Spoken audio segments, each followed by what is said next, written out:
थोड़ा सा रिवीजन हो जाएगा।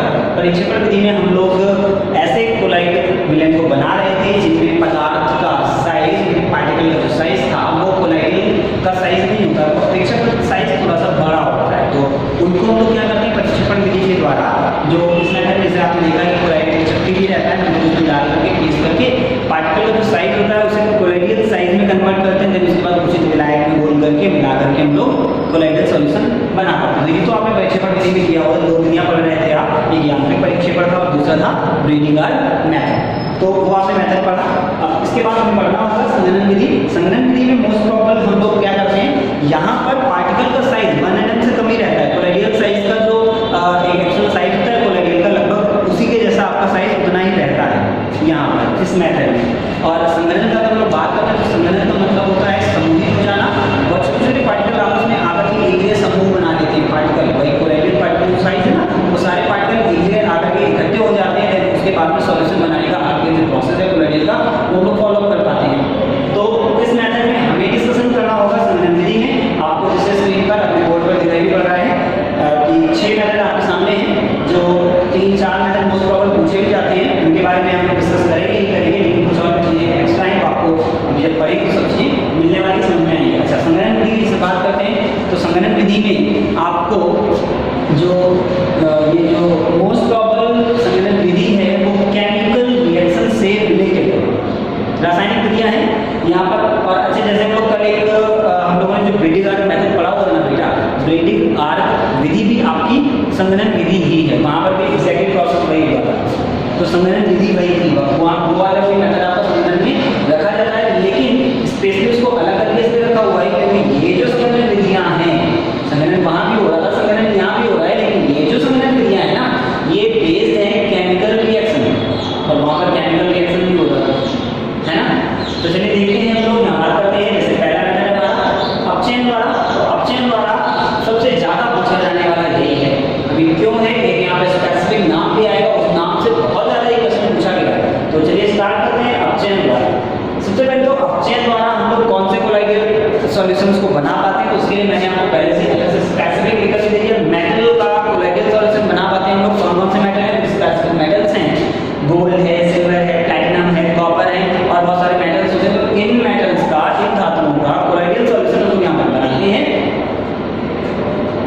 जिसके लिए आपको करना क्या होता है, जो स्पेसिफिक आपके मेटल्स होते हैं बेटा, उन मेटल्स के आप सॉल्ट्स लेते हैं, उन सॉल्ट्स को एक उचित विलायक में घोल लेते हैं, देन उसके बाद में आप बनाते हैं कोलाइडल सॉल्यूशन उस स्पेसिफिक मेटल का। अच्छा, जो वर्ड उचित यूज हो रहा है ना, उसका मतलब ऐसा है कि जो आप उचित विलायक ले रहे हैं ना उसमें वो रिड्यूस हो जाता है, कंपाउंड उस विलायक में रिड्यूस हो जाता है। तो अब जैसे आपके सामने एक एग्जांपल है, AuCl3 गोल्ड सॉल्ट आप ले रहे हो, उस AuCl3 के फॉरिक क्लोराइड बोलते हैं, AuCl3 आपने लिया हुआ, उसे आप स्टेनस क्लोराइड से जब रिएक्ट कराते हो तो स्टेनस क्लोराइड की वजह से ये आपको गोल्ड का जो सॉल्ट है ना वो आपको मिल जाता है, गोल्ड में अपचयन हो जाता है। आपने AuCl3 को रिएक्ट कराया हुआ स्टेनस क्लोराइड से, तो ये दोनों आपस में रिएक्ट कर रहे हैं और आप देख पा रहे हो क्या होता है यहाँ पर, ये जो गोल्ड है वो पूरा अलग होकर के आपको मिल जा रहा है। तो गोल्ड तो आपको यहाँ से अलग होकर मिल गया, ये भी जो गोल्ड मिलता है ना सारा काम सीखा है, इसकी केवल एक नाम की वजह से ये मेथड बहुत ज़्यादा इंपॉर्टेंट हो जाता है। और नाम बताए क्या, नाम ये बेटा बहुत बार पूछा गया है, गॉसियस ऑफ पर्पल से आप क्या समझते हैं, गॉसियस ऑफ पर्पल क्या है, गॉसियस पर्पल भी बोलते हैं उसको, gaseous of purple, purple colour actually आता है यहाँ पर, तो इसलिए गॉसियस ऑफ पर्पल की बात करते हैं। गॉसियस ऑफ पर्पल क्या है, गोल्ड सॉल्ट आपका गॉसियस ऑफ पर्पल कहलाता है। गोल्ड सॉल्ट कैसे, तो आप बताते हैं कि जब ऑरिक क्लोराइड की विक्रिया स्टेनस क्लोराइड से कराते हैं तो कोलाइड का निर्माण होता है, कोलाइड किसका होता है, गोल्ड सॉल्ट का कोलाइड विलयन प्राप्त होता है, इसे गॉसियस ऑफ पर्पल कहा जाता है, ऐसे आपको लिखना रहता है। और स्पेशली जो क्वेश्चन आता है वो ऐसे पूछते हैं कि कोलाइडल विलयन बनाने की किन्हीं 2 रासायनिक विधियों का वर्णन कीजिए, कोलाइडल सॉल्यूशन बनाने की किन्हीं 2 रासायनिक विधियों का वर्णन कीजिए। तो आप इनमें से कोई भी 2 मेथड लिख सकते हैं, जलबंधन लिख सकते हैं, अपचयन लिख सकते हैं, ऑक्सीजन लिख सकते हैं, उभय विलयन लिख सकते हैं, कोई भी 2 विधियां पूछी जाती है। लेकिन कई बार क्वेश्चन पूछा गया है, स्पेशली आपसे पूछते हैं, कहते हैं कि जलबंधन द्वारा आप कैसे बनाओगे, ऑक्सीजन द्वारा आप कैसे कोलाइडल का निर्माण करेंगे, पूछा जाता है, तो भैया फिर तो आपको स्पेशली लिखना पड़ेगा।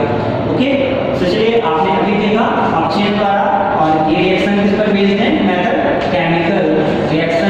बेस्ड है आपका संघनन। ठीक है, देखिए नेक्स्ट है आपका ऑक्सीकरण। तो बेटा ऑक्सीकरण मेथड क्या होता है? ऑक्सीकरण के लिए अब जैसे वहां पर हमने आपसे कहा था कि मोस्ट प्रोबेबल मेटल्स के लिए exactly most probable non metals के अधातुओं के कोलाइडियल सॉल्यूशन बनाने के लिए हम लोग ऑक्सीकरण मेथड यूज कर रहे हैं। और इसमें भी हमें क्या करना होगा, एक उचित विलायक लेकर के उसको रिएक्ट कराते हैं हम लोग, जिससे हमें सल्फर का सॉल्ट मिल जाता है। देखो सल्फर का सॉल्ट आपको चाहिए, आपने H2S लिया हुआ है, aqueous solution of SO2 sulphur dioxide का एक्वस सॉल्यूशन लेकर के एक्वस मीडियम में SO2 को पास किया। फिर उसके बाद आपको क्या हुआ है, यहां से आप देख पा रहे हैं सल्फर आपका अलग हो गया और सल्फर का कोलाइडियल विलयन आपको ऐसे भी मिल जाता है। आगे एक और मेथड भी आपको बताए जाते हैं, बहुत सारी चीजें हैं सल्फर के कोलाइडियल सॉल्यूशन और प्राप्त होते हैं। नेक्स्ट इसके अलावा तो जब तो आप ये बना लिया है ऑक्सीकरण द्वारा, तो आपको एक और मेथड मिल रहा है उभय अपघटन विधि। स्पेशली अलग से मैं 2 पॉइंट बता दे रहा हूं। अब चेन द्वारा मेटल्स का, ऑक्सीकरण द्वारा नॉन मेटल्स का, और उभय अपघटन विधि द्वारा हम लोग बनाते हैं ऐसे कोलाइड सॉल्यूशन जिनमें आपके अविलेय पार्टिकल के कोलाइड बनते हैं। अब अविलेय पार्टिकल मतलब क्या है? बहुत सारे ऐसे पदार्थ होते हैं जनरली आपका इजीली डिसॉल्व नहीं हो पाते हैं, उनके पार्टिकल डिसॉल्व नहीं होते हैं। तब आपने क्या करना होता है, तब आप अविलेय कणों के जो कोलाइड होते हैं ना, उनका हम लोग बनाते हैं जैसे उभय अपघटन विधि द्वारा मेथड से कोलाइडियल सॉल्यूशन। जैसे ऑर्गेनिक ऑक्साइड आपको दिखाई पड़ रहा है, इस ऑर्गेनिक ऑक्साइड को आपने रिएक्ट कराया हुआ H2S से। जब आप हाइड्रोजन सल्फाइड गैस को पास आउट कराते हो जिसमें ऑर्गेनिक ऑक्साइड में, तो वहां से ऑर्गेनिक सल्फाइड का कोलाइडियल सॉल्यूशन आपको मिलता है। तो आपको स्पेशली जो बात याद रखनी है वो केवल यही याद रखनी है कि इससे हम लोग अविलेय कणों के कोलाइडियल विलयन बना पाते हैं। क्वेश्चन पूछा गया है उभय अपघटन विधि से आप कोलाइडियल का सॉल्यूशन का निर्माण कैसे करोगे, तो आपको लिखना होगा रचना। उभय अपघटन विधि, इस विधि से आप अविलेय कणों के कोलाइड का निर्माण करते हैं। इस विधि में आपको एग्जांपल ले लेना है कि आपने क्या करना है, ऑर्गेनिक ऑक्साइड को जब रिएक्ट कराते हैं H2S गैस से, तो वहां पे क्या होता है, ऑर्गेनिक सल्फाइड का निर्माण होता है, जो कि एक कोलाइडियल सॉल्यूशन है। नेक्स्ट क्वेश्चन की तरफ बढ़ते हैं। नेक्स्ट टॉपिक है जल अपघटन विधि।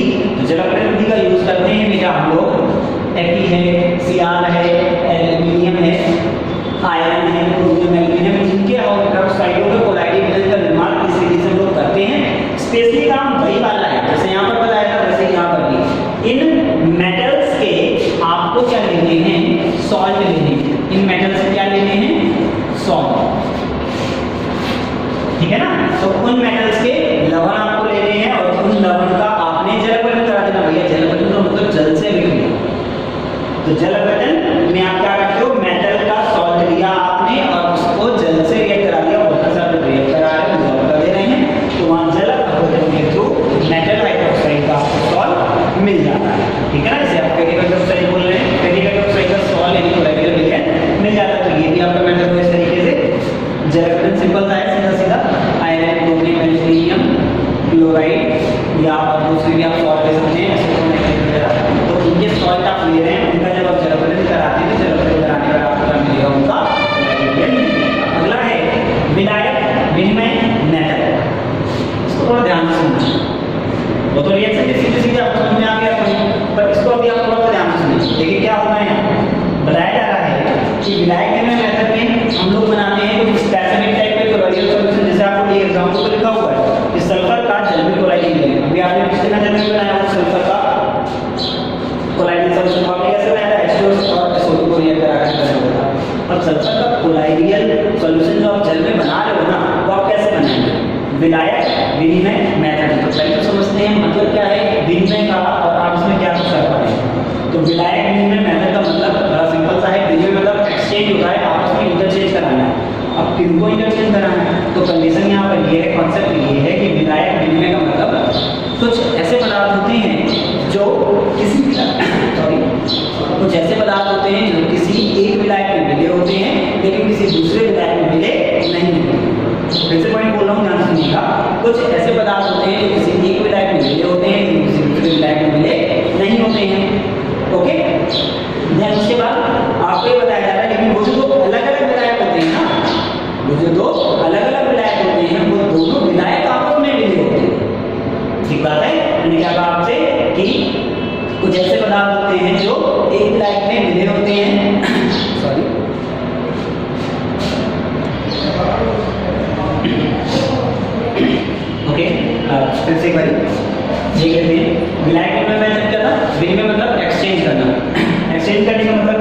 विलायक का एक्सचेंज हो रहा है यहाँ पर exchange.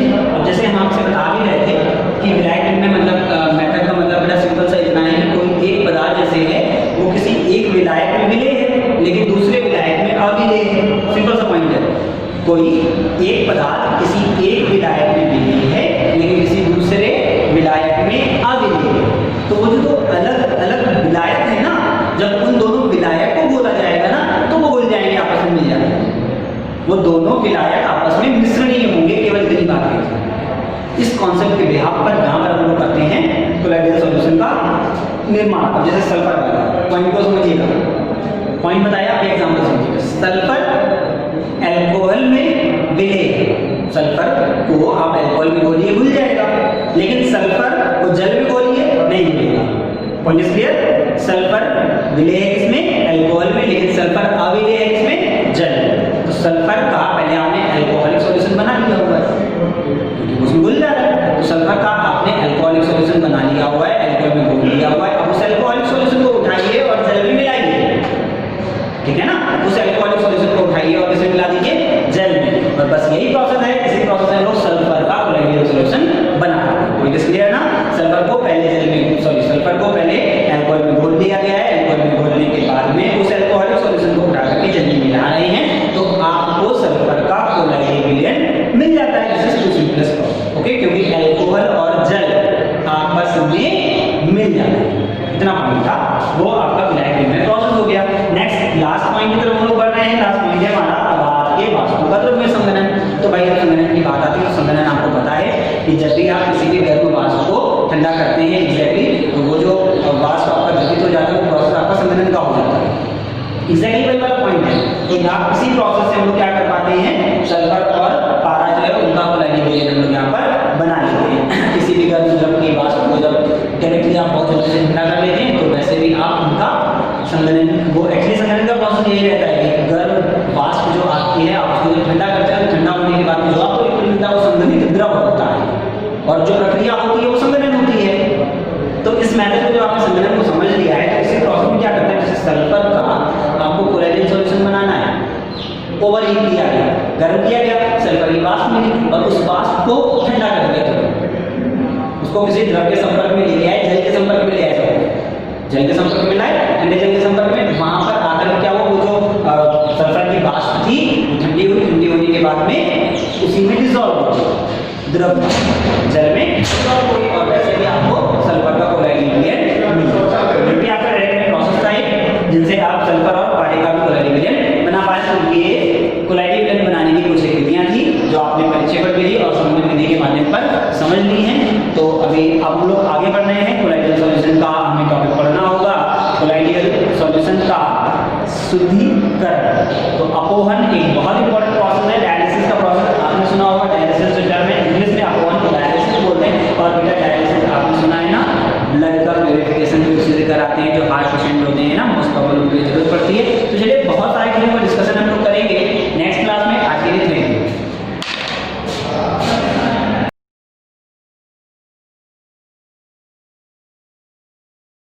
Welcome to Shivaji group of institutions online classes. मैं आपका फिजिक्स टीचर प्रदीप। बेटा कक्षा 12 की क्लास में हम लोग रिवीजन कर रहे हैं, जो चैप्टर हुआ है प्रकाश वैद्युत प्रभाव, और इसकी पिछली क्लासों में हमने डिवीजन किया है न्यूमेरिकल्स, है ना, यानी आंकिक प्रश्नों को हम कैसे हल करेंगे, इन क्वेश्चंस का हमने क्या किया है, ठीक है, प्रैक्टिस की है। उनमें से ही आज एक क्वेश्चन हम आपके सामने फिर लेकर आ रहे हैं। क्वेश्चन बहुत अच्छा है क्योंकि कल हमने इससे रिलेटेड एक क्वेश्चन पढ़ा था, ठीक है। इसको पढ़ने के बाद हमें वो क्वेश्चन याद आएगा कि नहीं वो क्या था।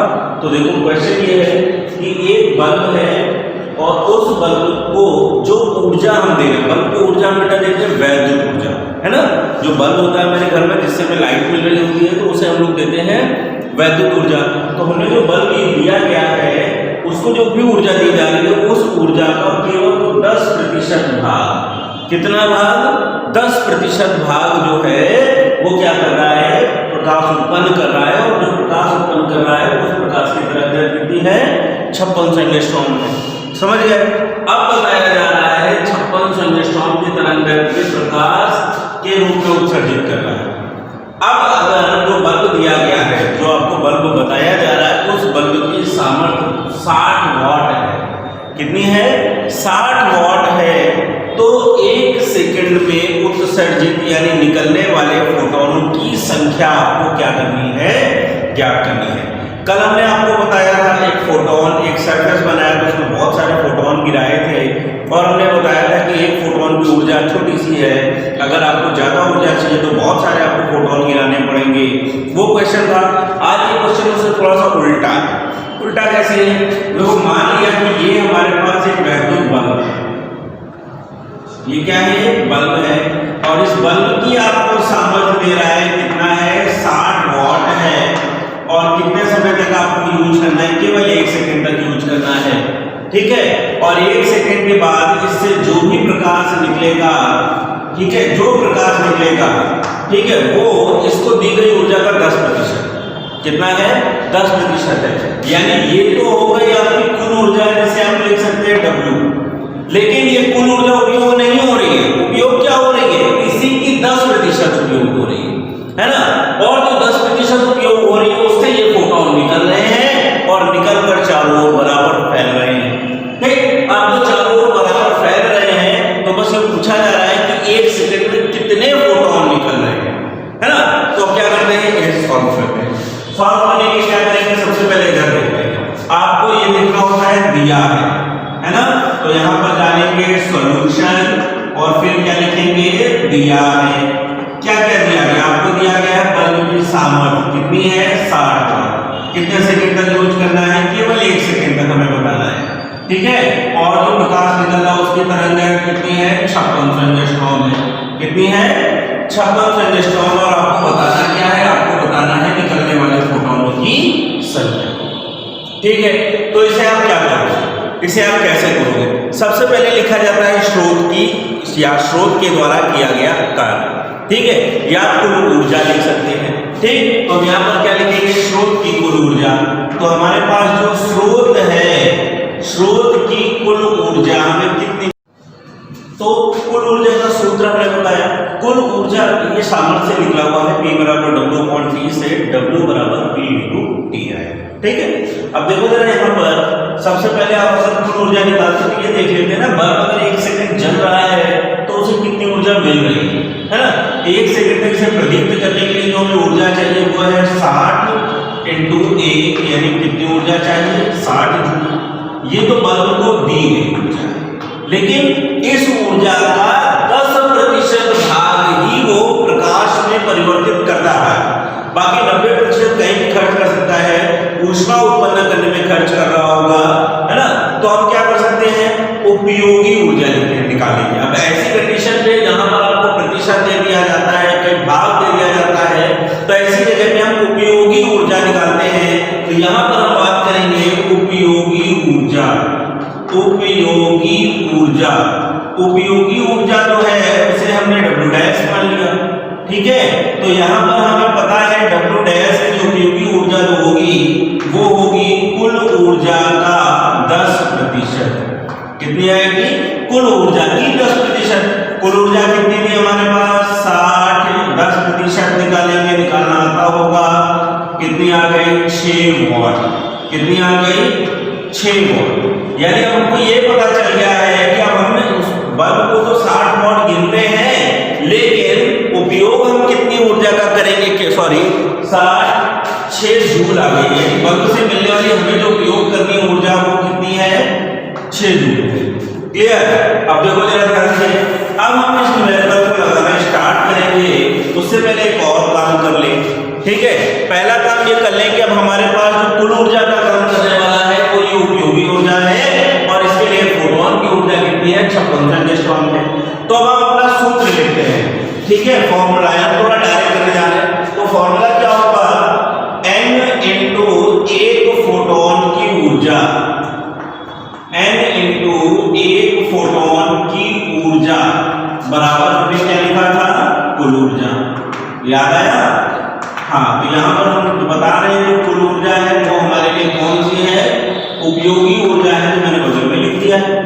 अब n × एक फोटोन की ऊर्जा क्या होती है, E, और कुल ऊर्जा हमारे पास काम कर रही है W'। यहाँ से आपको n का n इंटू में अगर आप E का मान लिखना चाहते हो तो आप लिख सकते हैं hc सी अपॉन लैम्डा इक्वल में क्या आ जाएगा डब्ल्यू डैश। तो n बराबर आपको मिलने वाला है W dash into lambda upon में क्या आ जाएगा h इंटू सी। कैलकुलेशन अब यहाँ से शुरू होती है तो जरा ध्यान देना है। डब्ल्यू डैश जो है वो आपका है 6, लैम्डा का मान दिया जा रहा है 5600 एंगस्ट्रॉम का मतलब 10 की घात माइनस 10। h का मान कितना है 6.6 गुणे 10 की घात माइनस 34। c का मान है 3 गुणे 10 की घात 8। ठीक है, अब क्या करेंगे कैलकुलेशन करने से पहले एक छोटा सा काम करो, इसका मल्टीप्लाई करो। तो 6 इंटू 56 अपॉन में कितना आ जाएगा बच्चों, अपॉन में हो जाएगा 19.8 इंटू 10 की घात माइनस 7। ठीक है, यहाँ से पावर हमने क्या किया इसको दे दिया सॉरी 8। ठीक, अब क्या करेंगे यहाँ से अगर ध्यान से देखेंगे तो ये 34 में 8 जाएगा, बचेगा 26, ये भी ऊपर जाएगा। ठीक है, तो किसका हो जाएगा प्लस का इंटू 10 टू पावर प्लस का 26 हो गया। ठीक, अब क्या करते हैं, अब काम ये करते हैं n निकाल रहे हैं, संख्या निकाल रहे हैं, तो इसको घटा दिया जाएगा, बचेगा 18। कैलकुलेशन आपको करनी है तो 6 इंटू 56 अपॉन में 19.8 और इंटू में 10 की घात कितनी बच गई 18। ये आपको मिलने वाली है फोटोनों की संख्या। यानी जब आप यहाँ पर फोटोनों की संख्या ज्ञात करेंगे तो उस बल्ब से 1 सेकेंड में इतने फोटोन जो होंगे वो बाहर निकल रहे होंगे। ये याद रखना है, मैं कैलकुलेशन करके आपको इसका आंसर बता रहा हूं। हाँ, तो देखो अब हम इसे कैलकुलेट करेंगे तो ये वैल्यू हमें मिलने वाली है लगभग कितनी आ जाएगी 16.9 गुणे 10 की घात 18। इसे अगर कैलकुलेट करके लिखेंगे तो हम लिख सकते हैं 1.69 इंटू 10 की घात 19। ये हो जाएगी आपको फोटोनों की संख्या। लेकिन दशमलव संख्या निकालने में हम एक अंक के बाद लगाते हैं, यानी एक अंक तक लगाएंगे तो इस 9 को हटाने के बाद यहाँ पर 7 लिख सकते हैं। तो यही मान हमको मिलेगा n इज इक्वल टू लगभग 1.7 इंटू 10 की घात 19। ये होंगे आपके फोटोन, यानी इतने फोटोन जो होंगे वो उस बल्ब से 1 सेकेंड में जो है वो बाहर आएंगे। अब हम लोग देखते हैं क्वेश्चन दूसरा। ये भी उसी तरह से है जिस तरह से हमने अभी पहला क्वेश्चन किया। वहां पर हमने किया 1 सेकेंड में फोटोनों की संख्या।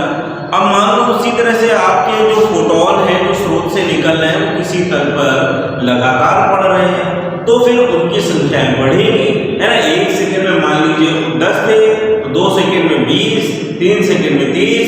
इसी तरह से पूछ रहा है इस बार कि प्रति मिनट हर 1 मिनट तक उसमें कितने फोटोन गिर चुके होंगे। बिल्कुल वैसा ही क्वेश्चन है, बस क्वेश्चन थोड़ा सा अलग है नंबर्स में।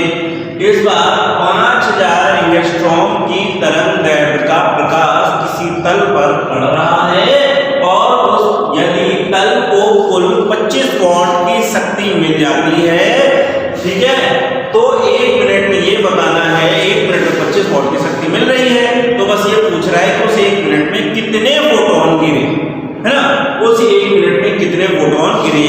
इसके लिए क्या करते हैं, फिर से वही आते हैं अपना पुराना काम। सबसे पहले लिखते हैं सॉल्यूशन और उसके बाद लिखेंगे दिया है ना। क्या लिखेंगे, दिया है।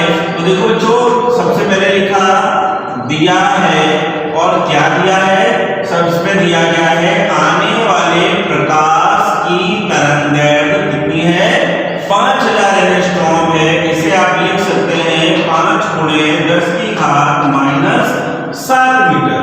ठीक है, फिर इसमें दिया गया है उस तल की सामर्थ्य कितनी है 25 वॉट है और कितने समय तक यूज करना है 1 मिनट का। चेंज करने का काम यही कर लें, 1 मिनट को लिख सकते हैं 60 सेकंड।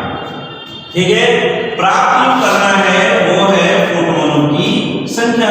क्या प्राप्त करना है, फोटोनों की संख्या। ठीक, आइए अब हम क्या करेंगे, सबसे पहले निकालेंगे आवश्यक ऊर्जा या प्राप्त ऊर्जा या उपयोगी ऊर्जा, एक ही बात है सारी। ठीक है, तो क्या लिखेंगे, उपयोगी ऊर्जा। उपयोगी ऊर्जा यानी W बराबर हम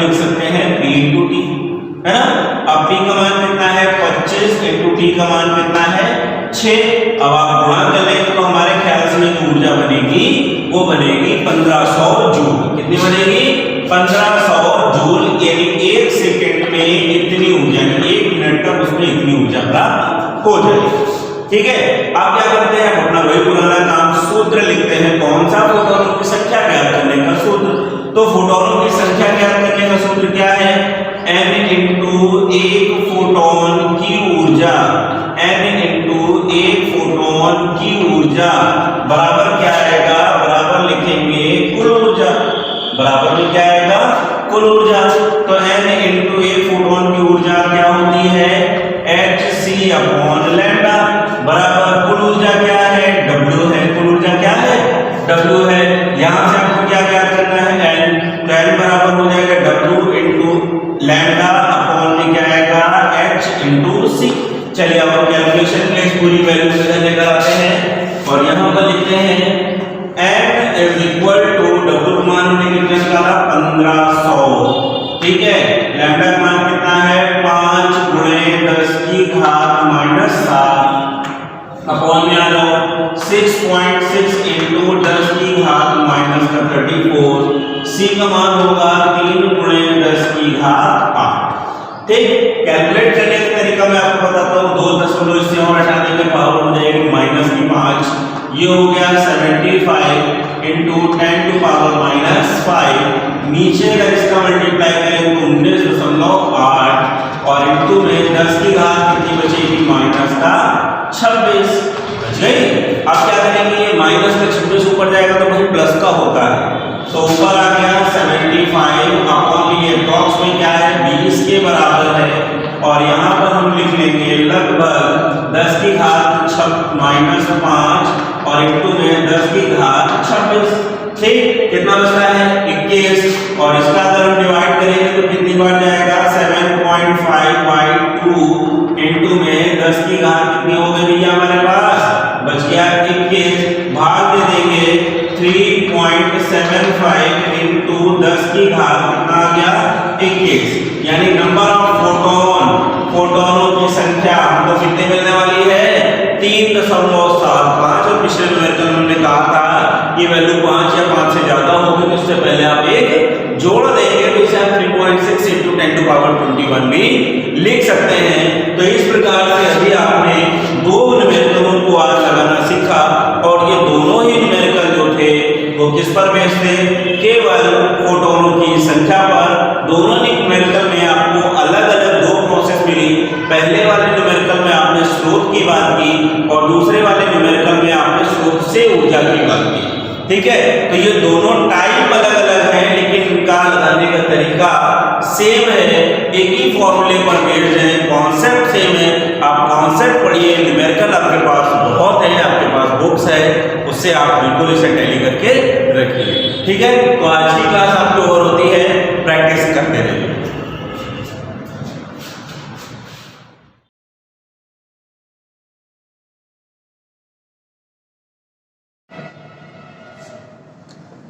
Good morning students, welcome to the online classes of Shivaji Group of Institutions। तो बच्चों, आज मैं आपको प्रगुण 4 पर आधारित कुछ महत्वपूर्ण उदाहरण बताने वाला हूँ। जैसा कि मैंने आपको बताया था पिछले वीडियो में कि प्रगुण 4 सबसे इम्पोर्टेंट प्रगुण है निश्चित समाकलन का। इस प्रगुण से संबंधित सवाल जरूर आते हैं। जैसे मैंने सवाल लिया है, सिद्ध कीजिए कि इंटीग्रेशन 0 से π/2 dx upon 1 plus under root 10x equal to क्या? π/4 से करना है। तो इसको सिद्ध कैसे करेंगे? सबसे पहले मैंने इसे इस समाकलन को i के बराबर ले लूंगा। i बराबर इंटीग्रेशन 0 से π/2 1 dx, इसको मैं 1 dx लिख सकता हूँ, upon 1 plus under root 10x। अब मैंने इसको समीकरण 1 बनाया, ध्यान दीजिए। अब मैं क्या करूंगा, प्रगुण 4 के बारे में एक बार फिर आपको बताऊं कि प्रगुण 4 की पहचान क्या होती है। जिसकी सीमा 0 होती है, उच्च सीमा 0 के अलावा कोई भी संख्या हो सकती है अनंत छोड़ के। तो देखिए, मैंने आपको बताया था प्रगुण 4 में कि प्रगुण 4 में हम क्या करते हैं बच्चों? समाकलन के चर को बदल देते हैं। तो देखिए, ये समाकलन क्या है? समाकलन का चर इसमें क्या है? x। x को कैसे बदलेंगे? उच्च सीमा माइनस x। तो उच्च सीमा क्या है बच्चों? π/2 और माइनस एक्स, यानी एक्स की जगह क्या रखेंगे, पाई बाई 2 माइनस एक्स, लेकिन कहाँ पर रखेंगे, समाकल्य में। तो बच्चों अगर मैं इस क्वेश्चन में x की जगह पाई बाई 2 माइनस एक्स रखूं तो समाकल्य क्या होना चाहिए, समाकल्य बदलना चाहिए, क्या होना चाहिए, समाकल्य बदलना चाहिए, तभी प्रगुण चाल लगेगा। तो प्रगुण चाल लगाने का तरीका क्या है कि किसी भी निश्चित समाकलन के समाकल्य में समाकलन के चर को बदल दे, कैसे, उच्च सीमा माइनस समाकलन का चर, और उसको रखने पे समाकल्य बदलना चाहिए। ये नहीं कि आपने x की जगह रखा क्या पाई बाई 2 माइनस एक्स तो समाकल्य परिवर्तित ही ना हो। अगर x की जगह पाई बाई 2 माइनस एक्स रखने पर ये पोर्शन बदलेगा नहीं तो फिर प्रगुण चार का उपयोग नहीं हो सकता है। तो देखिए मैं इसमें प्रगुण चार का उपयोग कर रहा हूँ। तो समीकरण 1 में प्रगुण चार अर्थात x बराबर पाई बाई 2 माइनस एक्स रखते हैं, लेकिन कहाँ रखेंगे, समाकल्य में रखेंगे। तो 0 से pi by 2 1 upon 1 plus under root 10 और x की जगह कितना बच्चों, pi by 2 minus x into dx। तो ध्यान दीजिए क्या प्राप्त होगा, i बराबर इंटीग्रेशन 0 से pi by 2 1 dx upon 1 plus 10 pi by 2 minus x का मतलब 10 90 माइनस थीटा, और 10 90 माइनस थीटा बच्चों क्या होता है, cot x, नहीं तो होता है। तो आ गया 1 upon 1 plus root cot x। देखिए इसका समाकल्य क्या था, 1 अपॉन 1 प्लस रूट 10x, और जब हमने प्रगुण चाल लगाया तो समाकल्य क्या था, 1 upon 1 plus root cot x, यानी समाकल्य बदला ना। तो मैंने यही तो बताया है कि प्रगुण चार का उपयोग करने पे अगर समाकल्य बदल रहा है, चाहे वो चिन्ह से ही बदले, तो आप प्रगुण चाल लगा सकते हैं। ऐसा नहीं कि प्रगुण चाल लगाया और समाकल्य बदला ही ना, तो कोई फायदा नहीं है फिर करने का। तो इसको हम क्या मान लेंगे बच्चों, समीकरण 2। अब देखिए दो समीकरण प्राप्त हुए, समीकरण 1 और समीकरण 2। आप दोनों को क्या करेंगे, हम जोड़ेंगे, बिल्कुल निश्चित काम है। तो लिखेंगे समीकरण 1 प्लस 2। तो जब जोड़ेंगे बच्चों देखो इसका बाएं पक्ष भी आई है, इसका बाएं पक्ष भी आई है, आई और आई 2i। और बच्चों जब इस दाएं पक्ष में ये दायां पक्ष जोड़ेंगे तो देखिए इंटीग्रेशन और dx कॉमन मिलेगा। तो एक बार इंटीग्रेशन लिख लिया 0 से पाई बाई 2 और एक बार dx लिख लिया, तो बचेगा क्या अंदर, एक बार ये समाकल प्लस एक बार ये समाकल, तो बचेगा 1 upon 1 plus root 10x plus 1 upon 1 plus root cot x। ये तो बचने वाला है। अब इसको हम हल करेंगे, इसको कैसे हल करेंगे, राशा लेके हल करेंगे।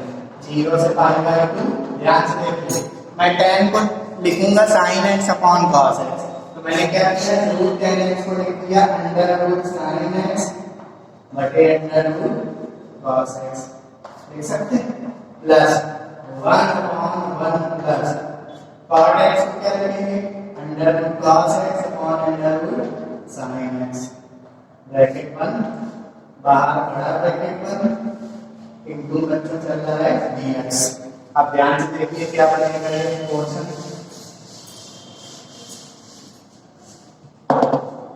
2y बराबर इंटीग्रेशन 0 से पाई बाई 2 dx बाहर लिख दिया। अच्छा जब यहाँ पर राशि लेंगे तो क्या आएगा, root cos x plus root sin x upon root cos x, और वो रूट cos x पलट के ऊपर हो जाएगा तो क्या बचेगा, under root cos x upon under root cos x plus under root sin x, plus इसी प्रकार जब इसको हल करेंगे तो क्या आएगा, सर लिखेंगे root sin x plus root cos x upon root sin x ऊपर हो जाएगा, तो ये बनेगा root sin x upon root sin x plus root cos x।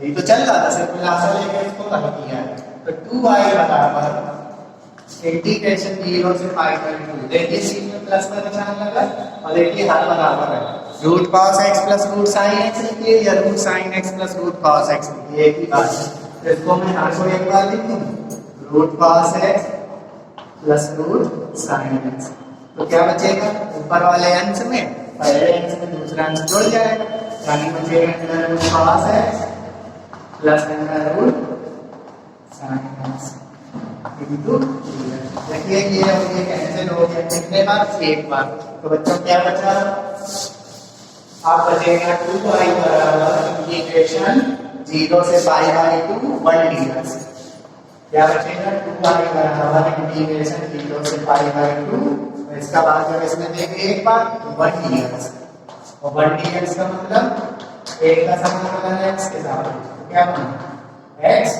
Limit 0 से पाई बाई 2 लिमिट अप्लाई करेंगे सबसे पहले बच्चे सीमा पाई बाई 2 माइनस कितने सीमा 0 बच्चों 2y बराबर कितना पाई बाई 2 में 0 गया पाई बाई 2 लेकिन हमको तो i चाहिए क्योंकि समाकलन को हमने किसके बराबर माना था i के बराबर तो इससे i बराबर क्या मिलेगा पाई बाई 4 अर्थात i के वैल्यू दीजिए आगे आपने किसको माना था 0 से pi by 2 dx upon 1 plus root tan x equal pi by 4 ये हमारा सवाल सिद्ध हो गया पाई बाई 4 के बराबर बच्चों यही सवाल इस तरीके से भी पूछा जा सकता है सेम सवाल यही होगा tan x में रूट नहीं होगा यानी बस पूछेगा dx upon 1 plus tan x तब भी इसका आंसर पाई बाई 4 आएगा सवाल लगाने का तरीका सेम यही होगा बस रूट हटते जाएंगे अगर बच्चों यहाँ पे tan की जगह cot हो जाए रूट cot x तो भी इसी तरीके से लगेगा या रूट ना लगाया जाए सिर्फ पूछ दिया जाए dx upon 1 plus cot x तो भी आंसर कितना रहेगा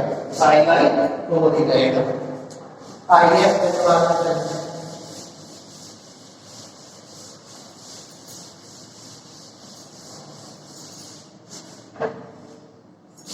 अगला सवाल है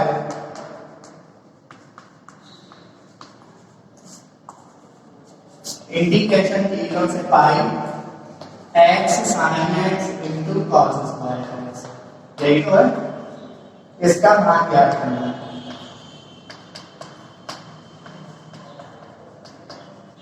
तो सबसे पहले मैंने इसे किसके बराबर मान लिया i के बराबर 0 से पाई x sin x into cos square x इसको बच्चों आप नॉर्मल तरीके से भी लगा सकते हैं नॉर्मल तरीके से लगाएंगे तो फिर हमें क्या करना पड़ेगा हमें फिर इसको तोड़ना पड़ेगा sin x into cos square x को तोड़ना पड़ेगा cos x into cos x को 2 से गुणा भाग करके थोड़ा प्रोसीजर बड़ा होगा अगर इसको मैं प्रगुण 4 से लगाने की सोचूं तो लगा सकता हूं कैसे पहले पहचानिए प्रगुण 4 की पहचान है निम्न सीमा 0 और उच्च सीमा क्या है पाई यानी प्रगुण 4 लगाना है तो इस फलन में यानी इस समाकलन में x की जगह क्या रखना होगा पाई माइनस x बस कंडीशन ये है कि x की जगह पाई माइनस x रखने पर ये सेम टू सेम नहीं मिलना चाहिए बदल जाना चाहिए तो चलो रखते हैं तो समीकरण 1 में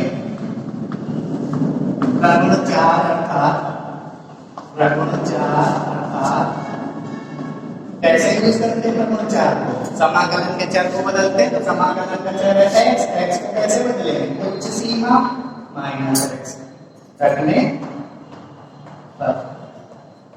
रखें तो i बराबर इंटीग्रेशन 0 से पाई x की जगह pi minus x pi minus x sin pi minus x और इसको मैं लिख सकता हूँ cos पाई माइनस x पूरे का होल स्क्वायर इनटू यही तो ऐसे ही तो लिखे अब बताइए i बराबर इंटीग्रेशन 0 से पाई माइनस x ध्यान से देखिए पाई माइनस एक्स साइन के अंदर है तो इसको मैं बोलूंगा साइन 180 माइनस थीटा और साइन 180 माइनस थीटा क्या होता है साइन थीटा तो ये बना साइन एक्स इनटू ये बना cos 180 minus theta cos 180 minus theta होता है माइनस cos थीटा तो ये बनेगा माइनस का cos x लेकिन स्क्वायर लगा है तो माइनस का स्क्वायर प्लस यानी sin cos square x into dx देखिए मैंने इस समाकलन में प्रगुण 4 लगाया तो देखिए ये बदल गया ये दोनों तो नहीं चेंज हुए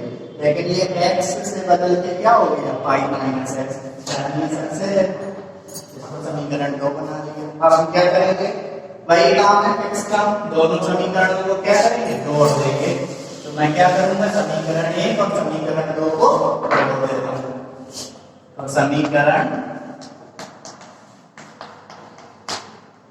1 प्लस 2 किया तो समीकरण 1 क्या है समीकरण 1 का बायां पक्ष i, 2 का भी बायां पक्ष i, तो i प्लस i बराबर समीकरण 1 का दायां पक्ष इंटीग्रेशन 0 से पाई x sin x into cos square x dx plus समीकरण 2 का दायां पक्ष इंटीग्रेशन 0 से pi minus x into sin x into cos square x dx।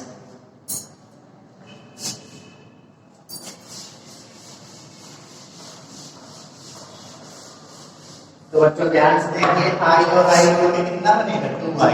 देखिए इंटीग्रेशन में dx कॉमन मिल रहा है, लिमिट सेम है तो इंटीग्रेशन कॉमन ले लें 0 से पाई dx कॉमन ले लें। और ध्यान से देखिए इस पोर्शन और जब इस पोर्शन के बीच में प्लस लगा है तो जब इन दोनों को जोड़ेंगे ना तो sin x into cos square x भी कॉमन मिलेगा।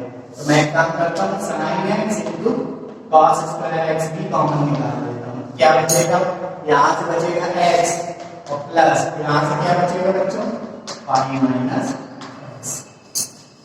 तो 2y बराबर इंटीग्रेशन 0 से pi by 2 sin x into इसको लिख सकते हैं cos x का होल स्क्वायर इंटू यहाँ जब ब्रैकेट ओपन करेंगे तो x से x कैंसिल हो जाएगा तो पाई dx, पाई को बाहर कर दिया तो 2y बराबर पाई इंटीग्रेशन 0 से पाई sin x into cos x का होल स्क्वायर इंटू dx। समीकरण क्या है, इसको बनाने का 3 क्यों बना लिया। अब ध्यान से देखिए समाकलन में क्या कोई फलन ऐसा मौजूद है जिसका अवकलन भी हो। देखिए वो फलन है cos x। cos x को अगर हम fx माने तो cos x का समाकलन क्या होता है माइनस sin x। तो जब हम cos x को t मानेंगे तो ये sin x हमें मिल जाएगा और इस sin x के गुणा में क्या लगा है dx। यहाँ पे आप sin x को t नहीं मान सकते क्योंकि sin x का अवकलन cos x होता है, लेकिन cos x में क्या लगा है स्क्वायर लगा है। तो एक cos x आप कहाँ ले जाएंगे, तो आप इसमें cos x को t मानो। तो मैंने क्या किया, माना cos x बराबर t, प्रतिस्थापन विधि लगाएंगे तो दोनों पक्षों का x के सापेक्ष अवकलन d by dx cos x equal dt by dx। तो cos x का x के सापेक्ष अवकलन माइनस sin x dx बराबर dt। तो क्या बनेगा बच्चों sin x dx बराबर माइनस dt। ये समीकरण क्या बना 4। सीमाओं को परिवर्तित करेंगे, सीमाओं को परिवर्तित करते हैं ना निश्चित समाकलन में जब प्रतिस्थापन लगाते हैं तो किस समीकरण में आएंगे बच्चों, ये चौथा है सॉरी ये 5वां समीकरण है। तो सीमाओं के परिवर्तन हेतु, सीमाओं के परिवर्तन हेतु समीकरण 4 से सबसे पहले x की निम्न सीमा रखेंगे। तो जब x की निम्न सीमा क्या थी 0, जब x बराबर 0 तब t बराबर क्या बनेगा, देखिए cos x की जगह 0 cos 0 का मान 1। तो बच्चों ये t बराबर एक निम्न सीमा बनी क्योंकि x बराबर 0 निम्न सीमा थी। जब x की निम्न सीमा रखते हैं तो t की निम्न सीमा बनेगी। अब x की उच्च सीमा रखते हैं, जब x बराबर पाई तब t बराबर, तो देखिए x की जगह पाई रखिए समीकरण में तो t बराबर cos पाई और cos पाई का मान क्या होता है माइनस 1 होता है। अब हम क्या करेंगे, सवाल में वापस आएंगे समीकरण 3 में क्योंकि मुझे हल करना है ना, तो समीकरण 3 में वापस आना पड़ेगा। समीकरण 3 से, समीकरण 3 से, समीकरण 3 क्या है 2i बराबर पाई इंटीग्रेशन 0 से पाई sin x into cos x का होल स्क्वायर इंटू dx, यही तो ना। अब मुझे पूरा सवाल t में बदलना है क्योंकि प्रतिस्थापन विधि लगाई तो t में बदलना है। तो सबसे पहले t की लिमिट, t की निम्न सीमा क्या है 1 और उच्च सीमा क्या है -1। तो ये बनती integration 1 to -1 sin x into dx। ध्यान से देखिए sin x ये लिखा है sin x इंटू dx बराबर -dt। तो माइनस को बाहर कर लेते हैं dt और इसको मैंने क्या माना है cos x को t, तो बना क्या t स्क्वायर dt। और बच्चों आप t स्क्वायर का समाकलन t के सापेक्ष कैसे करेंगे, सिंपल इंटीग्रेशन x की पावर n से करेंगे t को थोड़ी देर के लिए x मान लें तो ये बन गया x की पावर n dx, बस n माइनस 1 नहीं होना चाहिए, तो ये तो n है, ये n है, ये तो 2 है ना, n माइनस 1 तो है नहीं, तो इसका समाकलन कैसे करेंगे, x की पावर n dx क्या होता है x की पावर n प्लस 1, तो x की जगह t की पावर n की जगह कितना 2 प्लस 1 यानी 3 अपॉन में n प्लस 1 यानी 3, लिमिट लगाएंगे 1 से -1, तो 2y बराबर इस 3 को बाहर कर सकते हैं कांस्टेंट -i/3 और इंटीग्रेट क्या बचेगा t क्यूब लिमिट 1 से -1। सबसे पहले क्या करेंगे उच्च सीमा लगाएंगे t की, तो उच्च सीमा t की क्या है -1, तो -1 का क्यूब माइनस फिर निम्न सीमा 1 का क्यूब, तो क्या बचेगा 2y बराबर -5/3 ब्रैकेट के अंदर -1 का क्यूब बच्चों -1 और -1 का क्यूब 1, तो क्या बना 2y बराबर -5/3 गुणा -1 जोड़े -2 माइनस का मल्टीप्लाई प्लस, ये 2 से 2 कैंसिल हो जाएगा, तो बच्चों i बराबर कितना बचेगा, i बराबर बचेगा कितना π/3, i बराबर π/3 अथवा i आपने किसको माना था, i आपने माना था इंटीग्रेशन 0 से पाई x sin x into cos square x dx is equal to π/3। ये सवाल का क्या हो गया, आंसर हो गया। आइए अगला सवाल देखते हैं। अगला सवाल भी बहुत सिंपल है, प्रश्न 4 से ही लगेगा और प्रश्न 4 के क्वेश्चन बहुत ज्यादा इंपॉर्टेंट है, बोर्ड परीक्षाओं में पूछे जाते हैं। तो एग्जाम्पल तीसरा लेते हैं। ये तीसरा एग्जाम्पल बिल्कुल पहले जैसा है, सिद्ध कीजिए कि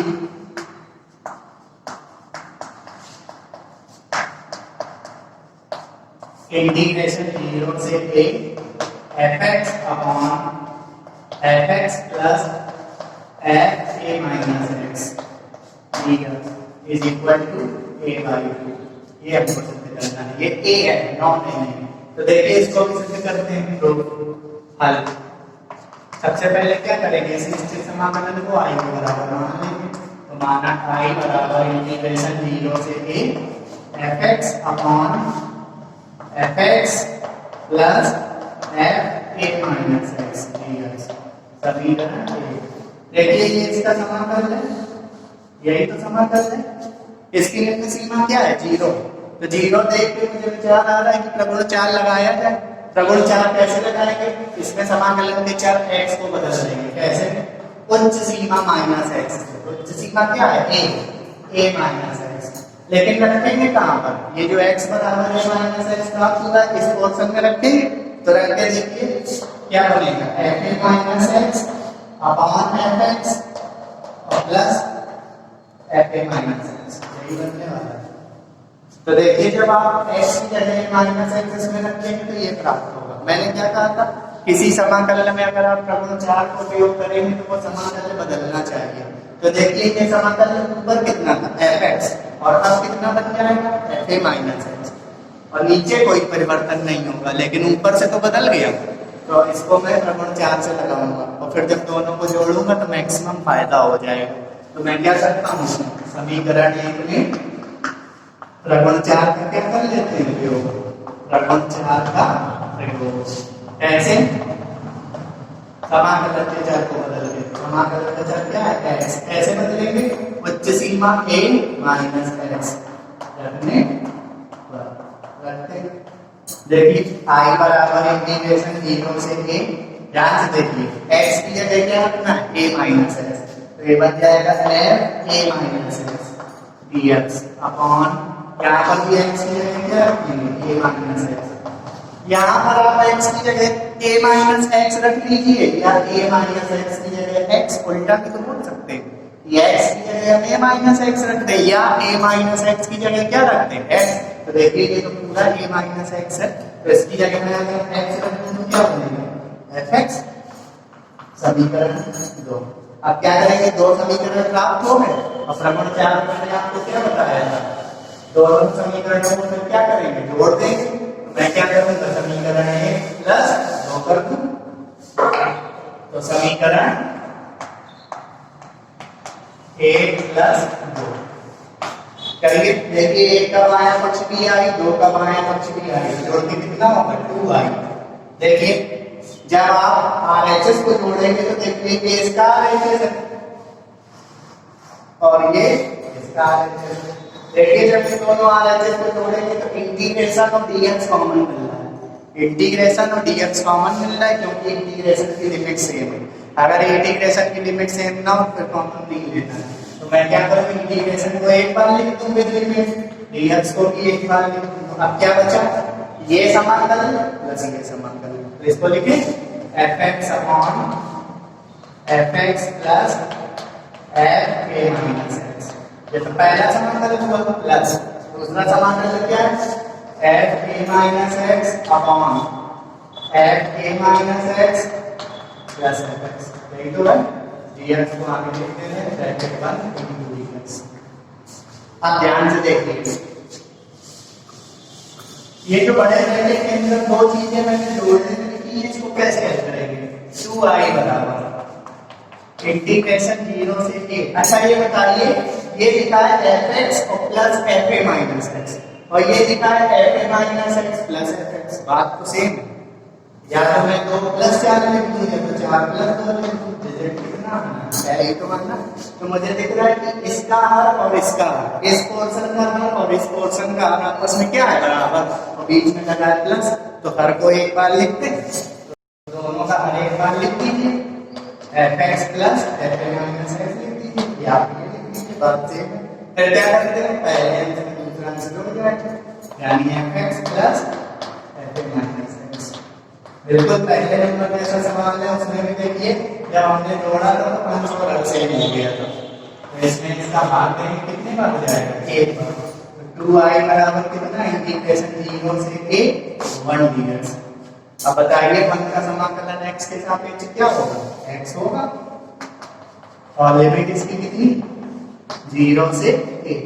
कैसे रखेंगे, सबसे पहले उच्च सीमा a माइनस निम्न सीमा 0, तो क्या बना 2i बराबर a ने 0 लिया a, तो i बराबर क्या आएगा a/2, और i हमने किसको माना था, i इंटीग्रेशन को माना था, अर्थात इंटीग्रेशन 0 से a fx dx upon fx plus fa minus x is equal to कितना a/2।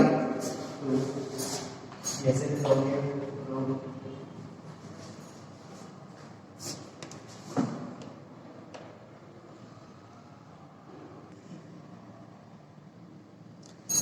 आइए अगले सवाल में चलते हैं।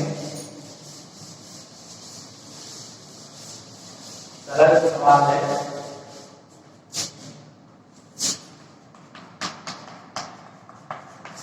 सिद्ध कीजिए कि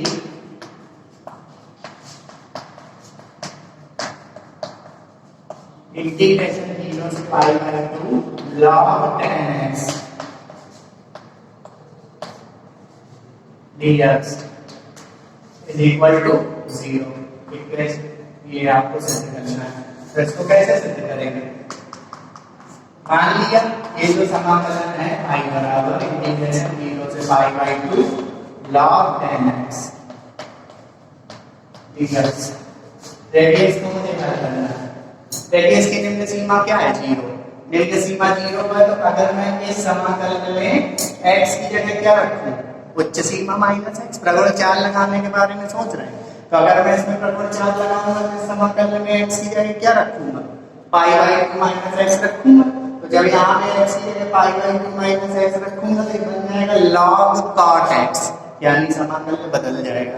तो इसमें लगाएं प्रगुण 4, तो समीकरण 1 में प्रगुण 4 अर्थात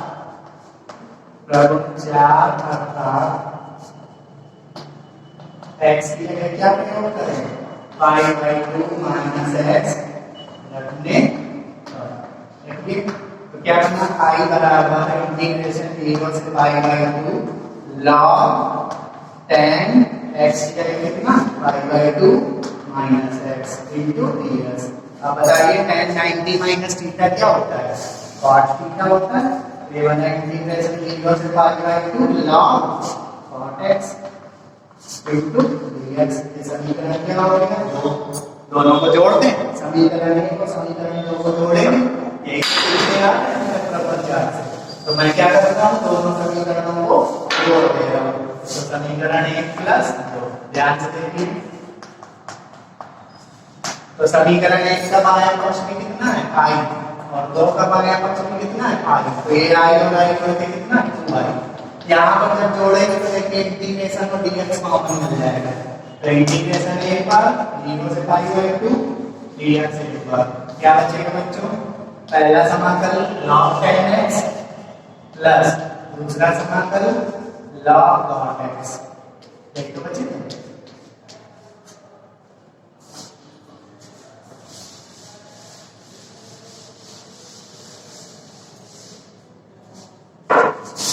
तो 2i बराबर, ध्यान दीजिए, अगर मैं इस tan x को बोलूं m और cot x को बोलूं n, तो क्या बचेगा?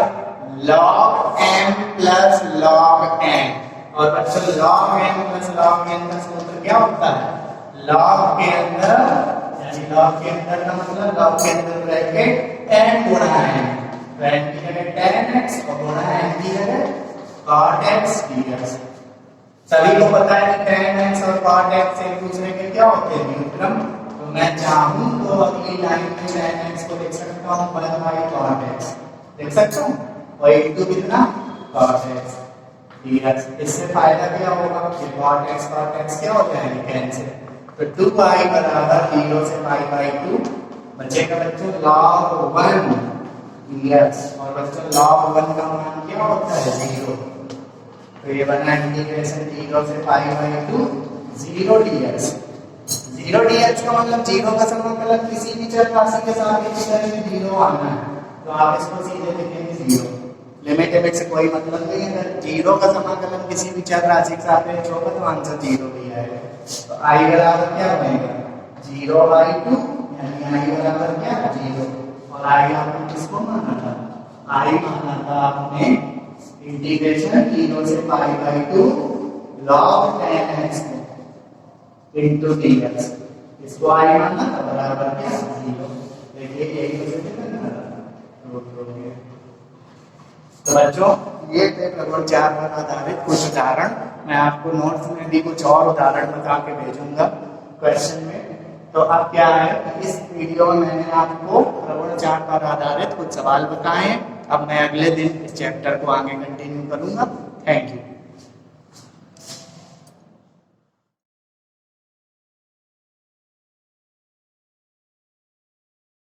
Hello student, good morning. कक्षा 12 सामान्य हिंदी के अंतर्गत बच्चों, अपने पूर्व के वीडियो में मैंने आपको वीर रस की परिभाषा पढ़ाई थी। आज मैं आपको रसों का रिवीजन कराते हुए वीर रस का उदाहरण और उसका स्पष्टीकरण बताने जा रही हूँ। तो सब आप जो है वीर रस का उदाहरण जो है वही याद करिएगा जो सरल से सरलतम हो। तो आपने 10th में पढ़ा होगा उदाहरण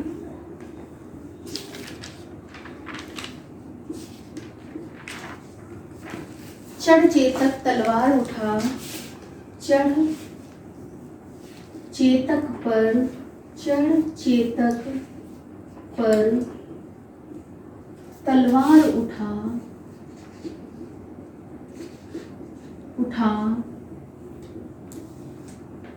करता था भूतल पानी को, करता था भूतल पानी को, राणा प्रताप सिर काट काट, राणा प्रताप सिर काट काट, सिर काट काट करता था सफल जवानी को, करता था सफल जवानी को।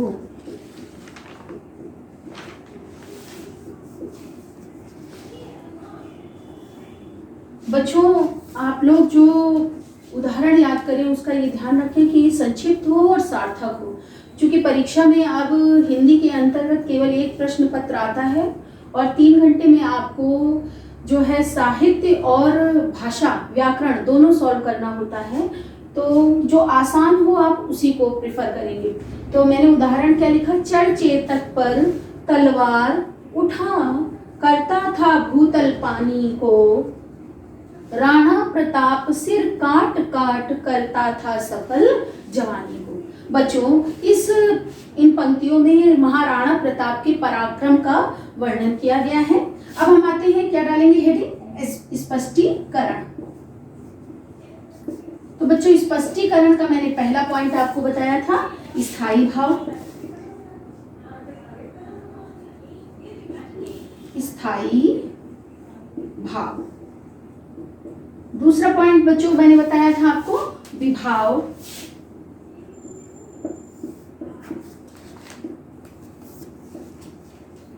और विभाव के 2 भेद हो जाते हैं।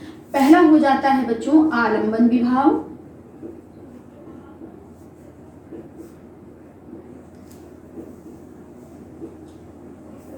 और दूसरा फिर इसके बाद बच्चों आलंबन विभाव के पुनः 2 भेद बताए थे मैंने। पहला बताया था आश्रय और दूसरा बताया था मैंने आपको विषय।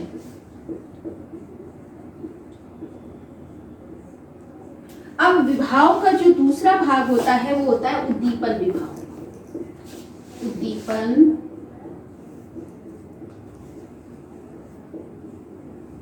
उद्दीपन विभाव। इसके बाद बच्चों स्पष्टीकरण का जो रस का चौथा अंग आता है वो है अनुभाव। तीसरा, तो आप तीसरा डालेंगे अनुभाव। और इसके बाद कौन सा आएगा बच्चों, संचारी भाव। संचारी भाव को व्यभिचारी भाव भी कहा जाता है। बच्चों अभी इस कविता के आधार पर हम इसका स्पष्टीकरण यहाँ पर दे रहे हैं। तो सबसे पहले आपको मैंने बताया था कि वीर रस का स्थायी भाव क्या होता है, उत्साह। फिर इसके बाद हम आते हैं आश्रय पर। आश्रय किसे कहते हैं, जिसके हृदय में स्थायी भाव उत्पन्न होता है। तो यहाँ उत्साह नामक स्थायी भाव किसके हृदय में उत्पन्न हो रहा है, तो लिखेंगे पाठक। अब विषय किसके कारण हो रहा है, कौन है जिसके कारण स्थायी भाव उत्पन्न हो रहा है, तो लिखेंगे महाराणा प्रताप। विषय में क्या लिखेंगे बच्चों, महाराणा प्रताप। इसके बाद बच्चों अगला मैंने पॉइंट डाला है उद्दीपन विभाव। उद्दीपन में वो कारण लिखने होते हैं जिसके कारण स्थायी भाव क्या हो, उद्दीप्त हो। तो यहाँ पर उद्दीपन में आप लिखेंगे महाराणा प्रताप का पराक्रम।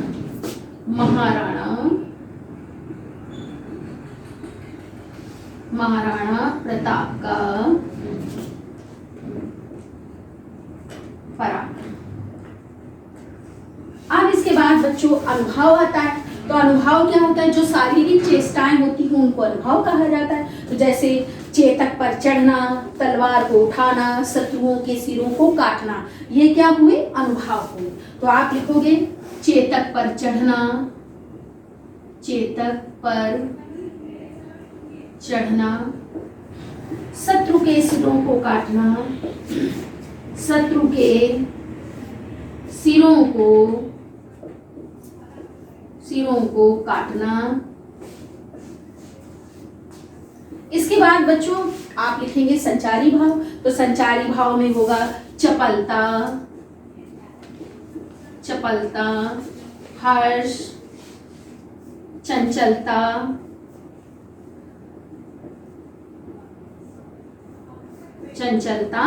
आदि। ये तो बच्चों मैंने आपको उदाहरण बताया वीर रस का और उसका स्पष्टीकरण बताया। अब मैं आपसे चर्चा करने जा रही हूँ हास्य रस की। बच्चों अब हम पाठ्यक्रम में निर्धारित हास्य रस की यहाँ पर चर्चा करेंगे। हास्य रस भी निर्धारित पाठ्यक्रम में जो है आता है। तो सबसे पहले इसकी परिभाषा जान लें। परिभाषा या लक्षण भी कह सकते हैं इसको। परिभाषा परिभाषा में क्या लिखेंगे? किसी की विचित्र वेशभूषा, किसी की विचित्र वेशभूषा, वेशभूषा, चेष्टाएं, चेष्टाएं एवं वार्तालाप, एवं वार्तालाप, एवं वार्तालाप आदि को देखकर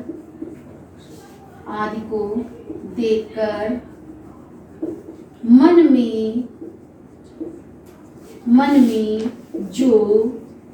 में जो हास नामक, बच्चों इस बात को विशेष ध्यान दीजिए कि हास्य रस का जो स्थायी भाव होता है वो हास होता है। प्रायः आप लोग जो है हास्य रस का स्थायी भाव हास्य ही लिखते हैं, तो आपको क्या लिखना है? स्थायी भाव हास। मन में जो हास नामक स्थायी भाव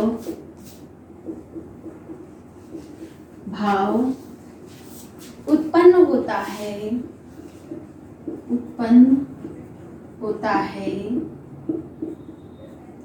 यही स्थायी भाव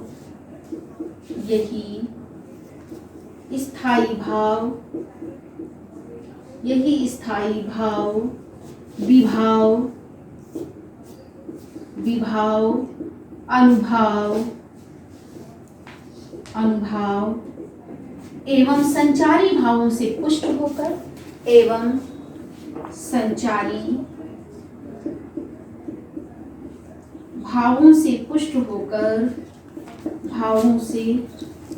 पुष्ट होकर, पुष्ट होकर जब रस दशा को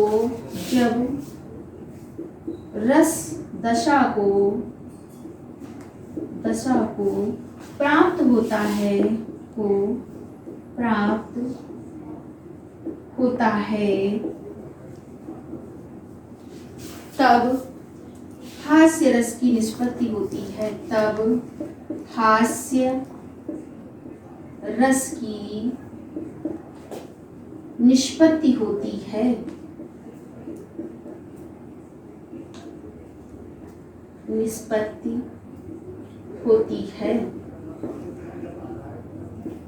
बच्चों क्या परिभाषा मैंने आपको यहाँ बताई? किसी की विचित्र वेशभूषा, चेष्टाएं, उसका वार्तालाप आदि को देखकर या सुनकर मन में जो हास नामक स्थायी भाव उत्पन्न होता है, जब यही हास नामक स्थायी भाव विभाव अनुभाव और संचारी भावों से पुष्ट होकर रस दशा को प्राप्त होता है तो हास्य रस की निष्पत्ति होती है। बच्चों अब हम जो है हास्य रस का उदाहरण जानेंगे। तो फिर मैं कहना चाहूंगी बच्चों कि आप वही उदाहरण याद करिए जो आपने पूर्व में याद किया है। तो मैं यहाँ पर जो आपको उदाहरण बताने जा रही हूँ वो आपने जो है हाई स्कूल की कक्षाओं में याद किया होगा। तो उदाहरण देखिए,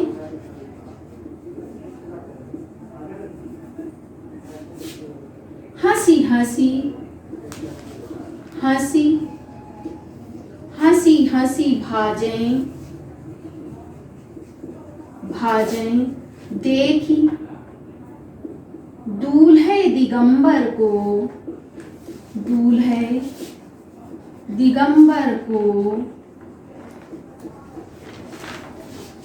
पाहुनी जे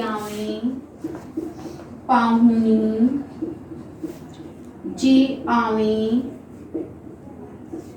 हिमाचल के उछाह में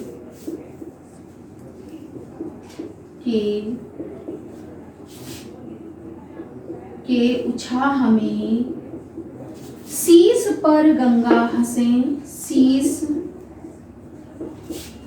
पर गंगा हंसे, भुजनी भुजंगा हंसे, भुजनी भुजंगा हंसे, हास ही को दंगा भयो। अगली पंक्ति क्या है? हा से ही को दंगा भयो, नंगा के विवाह में, नंगा के विवाह में। बच्चों ये उदाहरण जो है आपने हाई स्कूल में पढ़ा है। प्रस्तुत उदाहरण में, प्रस्तुत पंक्तियों में शिव जी के विवाह का वर्णन किया गया है। हंसी हंसी भाजे देखी दूल्हे दिगंबर को, पाहुनी जे आवे हिमाचल के उछाह में, शीस पर गंगा हंसे भुजनी भुजंगा हंसे, हास ही को दंगा भयो, नंगा के विवाह में। अब बच्चों इसका स्पष्टीकरण यदि लिखने की बात की जाए तो आप कैसे लिखेंगे? सबसे पहला पॉइंट बच्चों मैंने क्या आपको बताया? स्थायी भाव।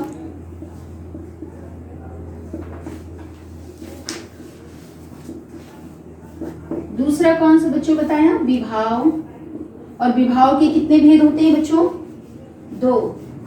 कौन कौन से? पहला आलंबन, और आलंबन के भी पुनः 2 भेद हो जाते हैं। पहला आश्रय और दूसरा विषय। दूसरा कौन सा होता है बच्चों? विषय। इसके बाद बच्चों विभाव का दूसरा जो पार्ट आता है वो आता है उद्दीपन। उद्दीपन। इसके बाद तीसरा अंग क्या होता है रस का? अनुभाव। तो आप क्या लिखेंगे? अनुभाव। और चौथा कौन सा आता है बच्चों? संचारी भाव।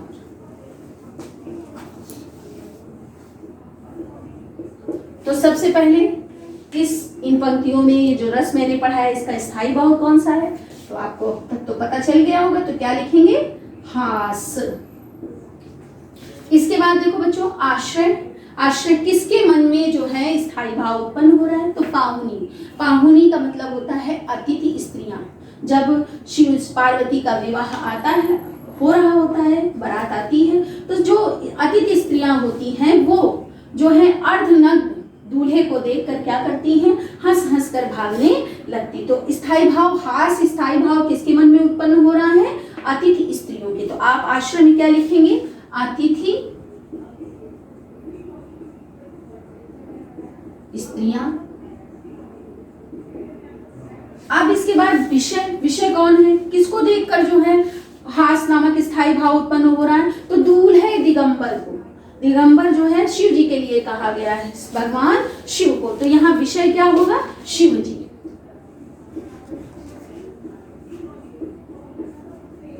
इसके बाद बच्चों उद्दीपन। उद्दीपन क्या कारण है? तो आप लिखेंगे शिव जी की बारात, शिव जी की विचित्र वेशभूषा। क्या लिखेंगे? शिव जी की विचित्र वेशभूषा।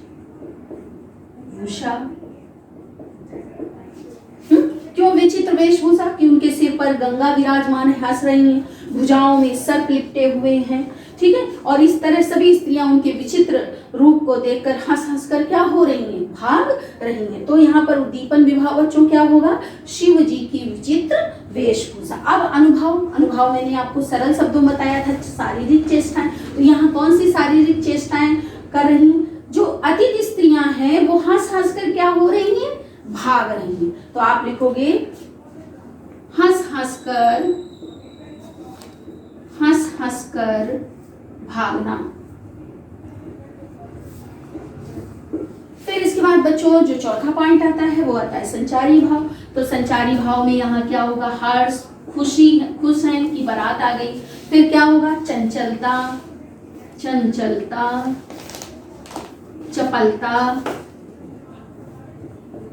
चपलता आदि। बच्चों अभी तक मैंने आपको जो रस पढ़ा है उसके अंतर्गत मैंने आपको श्रृंगार रस पढ़ाया। श्रृंगार रस के बाद मैंने आपको करुण रस पढ़ाया था। फिर इसके बाद मैंने आपको वीर रस पढ़ाया। फिर आज मैंने किसकी डिस्कस किया? हास्य रस की। अब एक रस बचता है शांत रस। तो शांत जो रस है उसकी चर्चा मैं अपने अगले वीडियो में करूंगी। मुझे आशा है कि आपको समझ में आ गया होगा, इसको आप बहुत अच्छे से याद कर लेंगे। ठीक है, तो आज के लिए इतना ही पर्याप्त। Have a nice day.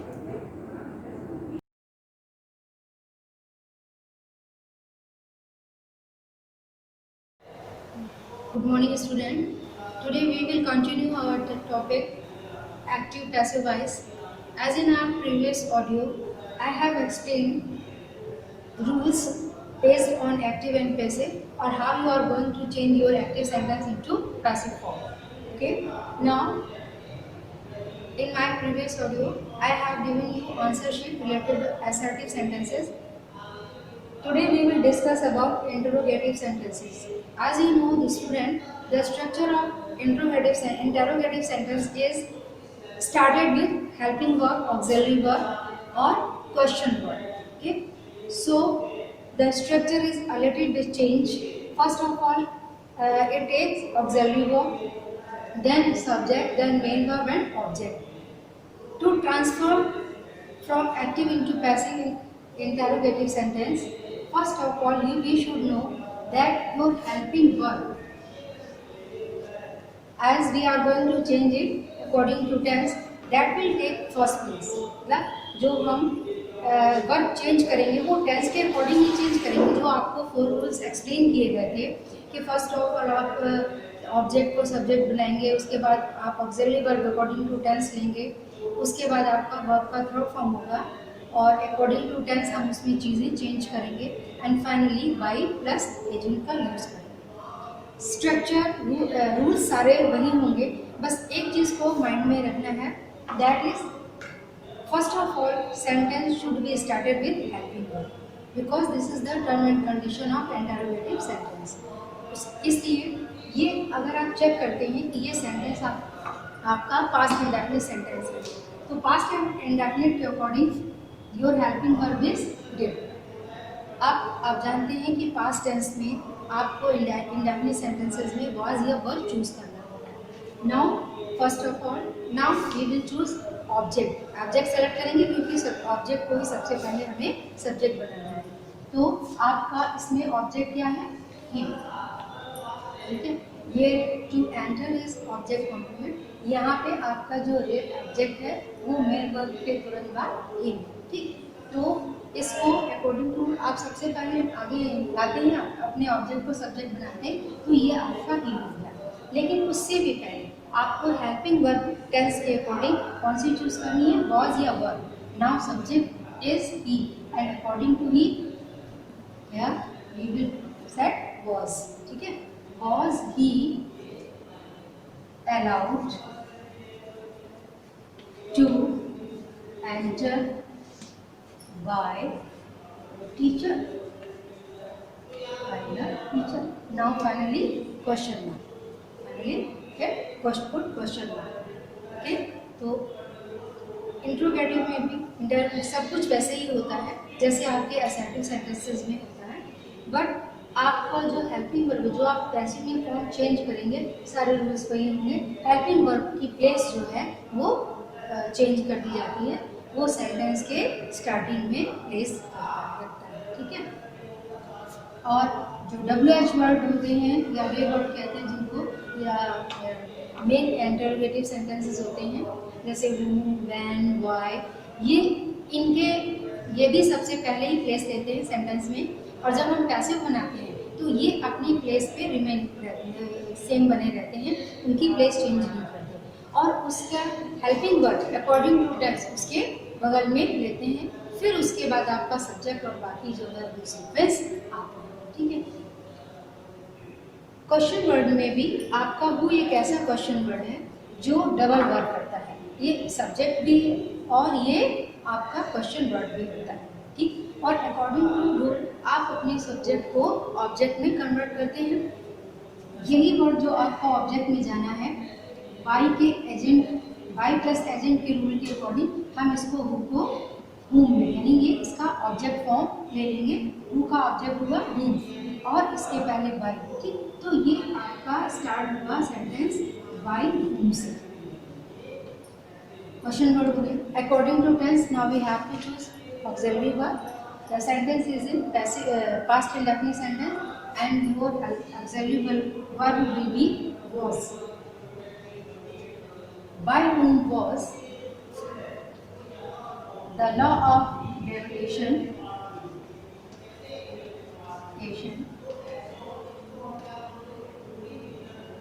discovered? Third form of the main. You know, in every passive form we use third form of the main. अगर ये who की जगह दूसरा कोई क्वेश्चन वर्ड होता ठीक, तो उसका जो सब्जेक्ट है वो लास्ट में वाई करके या प्रीपोजिशन प्लस एजेंट जो है वो रखा जाता है। ठीक है, हु की वजह से ये आपका इतना स्ट्रक्चर चेंज हो। Next one, will he win the prize, ये भी आपका इंटरोगेटिव है क्योंकि आपका जो हेल्पिंग वर्ब है वो सबसे पहले प्लेस ले रहा है। इसमें भी हमको अपने हेल्पिंग वर्ब को एज इट इज़ रखना है क्योंकि will no change. Will he win the prize, ये आपका फ्यूचर इंडेफिनिट है तो will the prize be won. आपको रूल्स में बताया गया था जितने भी मॉडल्स होते हैं can, could, may, might, must और टू, इन सब में पैसिव फॉर्म में चेंज करने के लिए हम बी प्लस मेन वर्ब की थर्ड फॉर्म को यूज करते हैं। तो that's why here the sentence will be will the prize be won by him. Question, can you solve the problem? Modals का कैन है, आपका प्रोसीजर वही होगा, हम अपने मॉडल्स को नहीं चेंज करते। तो कैन ऑब्जेक्ट है उसको सब्जेक्ट बनाएंगे। Can the problem be solved, okay, B plus main verb की third form be solved by you bye okay. So students, once again I am going to summarize the rules that you have to keep in your mind in interrogative sentence. First of all, you have to put auxiliary verb according to tense. Then your object will be converted into subject and you will provide main verb third form, and finally your subject will be converted into object and question. Then you have to put a question mark. ये आपका sequence होगा, इसी में आपके models हैं। बाकी जो continuous sentences हैं, परफेक्ट सेंटेंसेस हैं, इन सब में, इन सभी सेंटेंसेस में सारा प्रोसीजर वही होगा। जैसे कॉन्टिन्यूस में आप बीइंग प्लस मेन वर्ब की थर्ड फॉर्म ले जाते हैं और उसमें हैज़ हैव हैड में आप बीइंग लगाते हैं, तो सारी चीज़ें एज इट इज़ होंगी जैसा कि आपने किया है एक्सरसाइज 10A में, वैसे ही आपको इसमें भी करना है। केवल आपको हेल्पिंग वर्ब जो है उसका रिप्लेसमेंट कैसे करना है, टेंस को आइडेंटिफाई करेंगे, उस टेंस के अकॉर्डिंग जो आपका ऑब्जेक्ट सब्जेक्ट बनेगा उस सब्जेक्ट के अकॉर्डिंग सिंगुलर और प्लूरल को चेक करके हेल्पिंग वर्ब सबसे पहले रखेंगे, फिर आपका ऑब्जेक्ट सब्जेक्ट होगा, मेन वर्ब की थर्ड फॉर्म और आपका सब्जेक्ट जो है वो ऑब्जेक्ट बनेगा। ये कॉम्प्लीमेंट पार्ट जो है टू एंटर कि आप लास्ट में भी रख सकते हैं, उसमें भी कोई प्रॉब्लम नहीं। So student, I think now you have get your topic, and as an exercise on page 72 you have to complete exercise 11. In my next video I will provide answer sheet of exercise 11. Okay, till that, have a nice day.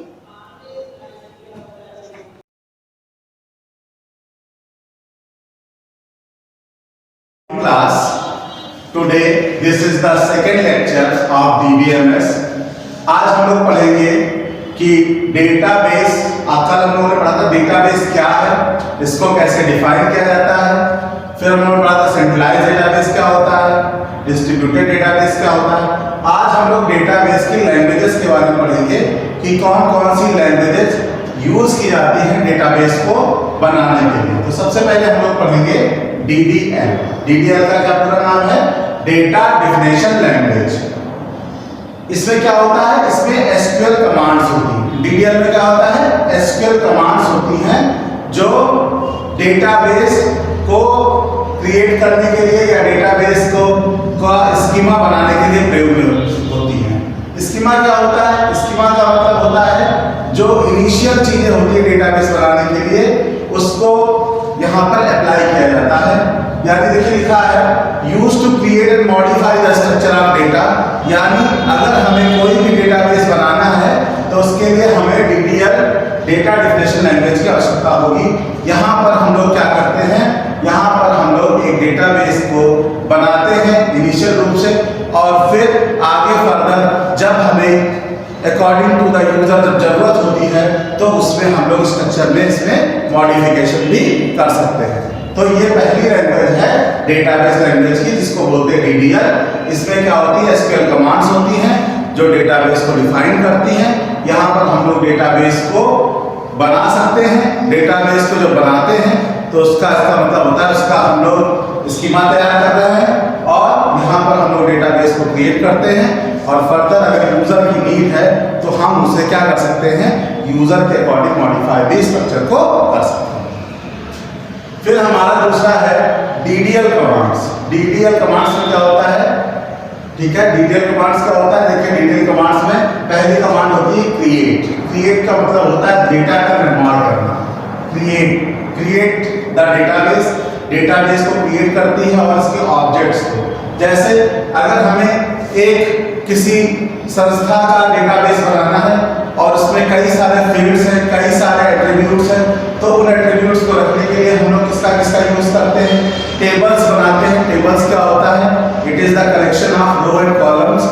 रो और columns का collection होता है और उसमें क्या होते हैं, हम लोग रिकॉर्ड्स लिखते जाते हैं, रिकॉर्ड्स फिल करते जाते हैं। अगर हमारे पास 50 स्टूडेंट है तो student name, father's name, address, mobile number, ये सारी डिटेल्स उसमें होते हैं, आधार नंबर। तो ये क्या करता है, जो बेसिक स्ट्रक्चर होता है उसको सबसे पहले बनाता है। बेसिक स्ट्रक्चर आप लोग देखा होगा, अटेंडेंस रजिस्टर क्या है, अटेंडेंस रजिस्टर आपका क्या है, बेसिक स्ट्रक्चर है। बेसिक स्ट्रक्चर के अंदर हम लोग क्या रखते हैं, अपने रिकॉर्ड्स रखते हैं। रिकॉर्ड्स को मेंटेन करने के लिए हम लोग रजिस्टर्स का यूज किया जाता है। तो जो रजिस्टर होता है वो क्या होता है, डेली आपकी प्रेजेंटी एब्सेंटी को भी क्या करता है, रिकॉर्ड करता है, यानी अपने अंदर रखता है। तो ये देखिए इसमें इसीलिए लिखा है create the database or its object. क्या क्या हम लोग उसमें क्रिएट कर सकते हैं, टेबल को, इंडेक्स को, फंक्शन को, व्यूज और स्टोर और प्रोसीजर। तो ये सारी चीजें क्या होती हैं, ये सब डेटाबेस के अंदर आता है,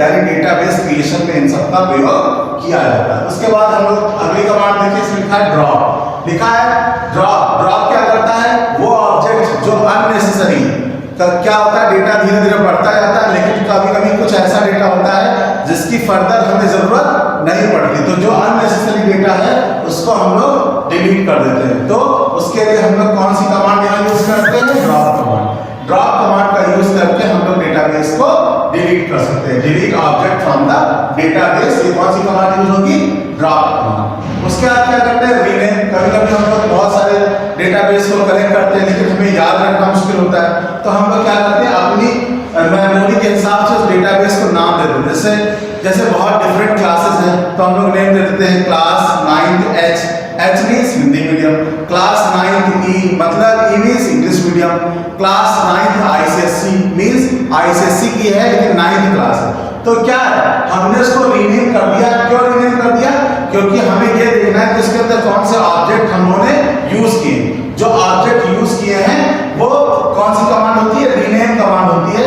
रीनेम का प्रयोग करके हम लोग क्या करते हैं, यूजर अपने आवश्यकता अनुसार उसके नाम को बदल सकता है। अगली कमांड क्या, अल्टर। अल्टर माने क्या होता है, अल्टर माने होता है अल्टरेशन। अल्टरेशन कहाँ होता है, तुमने देखा होगा कि जहां पर हमें चेंजेस करने, जैसे आप अपने घर में अल्टरेशन करना, चेंज करना, ठीक है, हमें अपने बिहेवियर में चेंज करना है, तो अल्टरेशन, अल्टर द स्ट्रक्चर, यानी स्ट्रक्चर को अगर हमें थोड़ा बहुत चेंज करना है अकॉर्डिंग टू यूजर्स नीड, तो हम अपने स्ट्रक्चर को अल्टर कर सकते हैं विद द अल्टर कमांड। उसके बाद क्या है, add comment to the data dictionary. Comment करने कमेंट को ऐड करने के लिए, यानी अगर कुछ चीजें हमको याद नहीं रहती हैं या दूसरों को समझानी है आसानी से, तो उसके लिए हम लोग कमेंट का यूज करते हैं। और कमेंट हम लोग यूज कहाँ करते हैं? डेटा डिक्शनरी में। डेटा डिक्शनरी में हम लोग कमेंट्स का यूज करते हैं। तो कमेंट क्या होता है? कमेंट से जो हमारा यूजर होता है वो चीजों को अच्छे से समझ पाता है। तो ये सारी कमांड किसके अंतर्गत थी? DDL के, data definition language. Data definition language का वर्क क्या है? इसके अंदर SQL कमांड होते हैं जो डेटाबेस के प्राइमरी स्ट्रक्चर को डिफाइन करते हैं, और यहाँ पर हम लोग क्या करते हैं?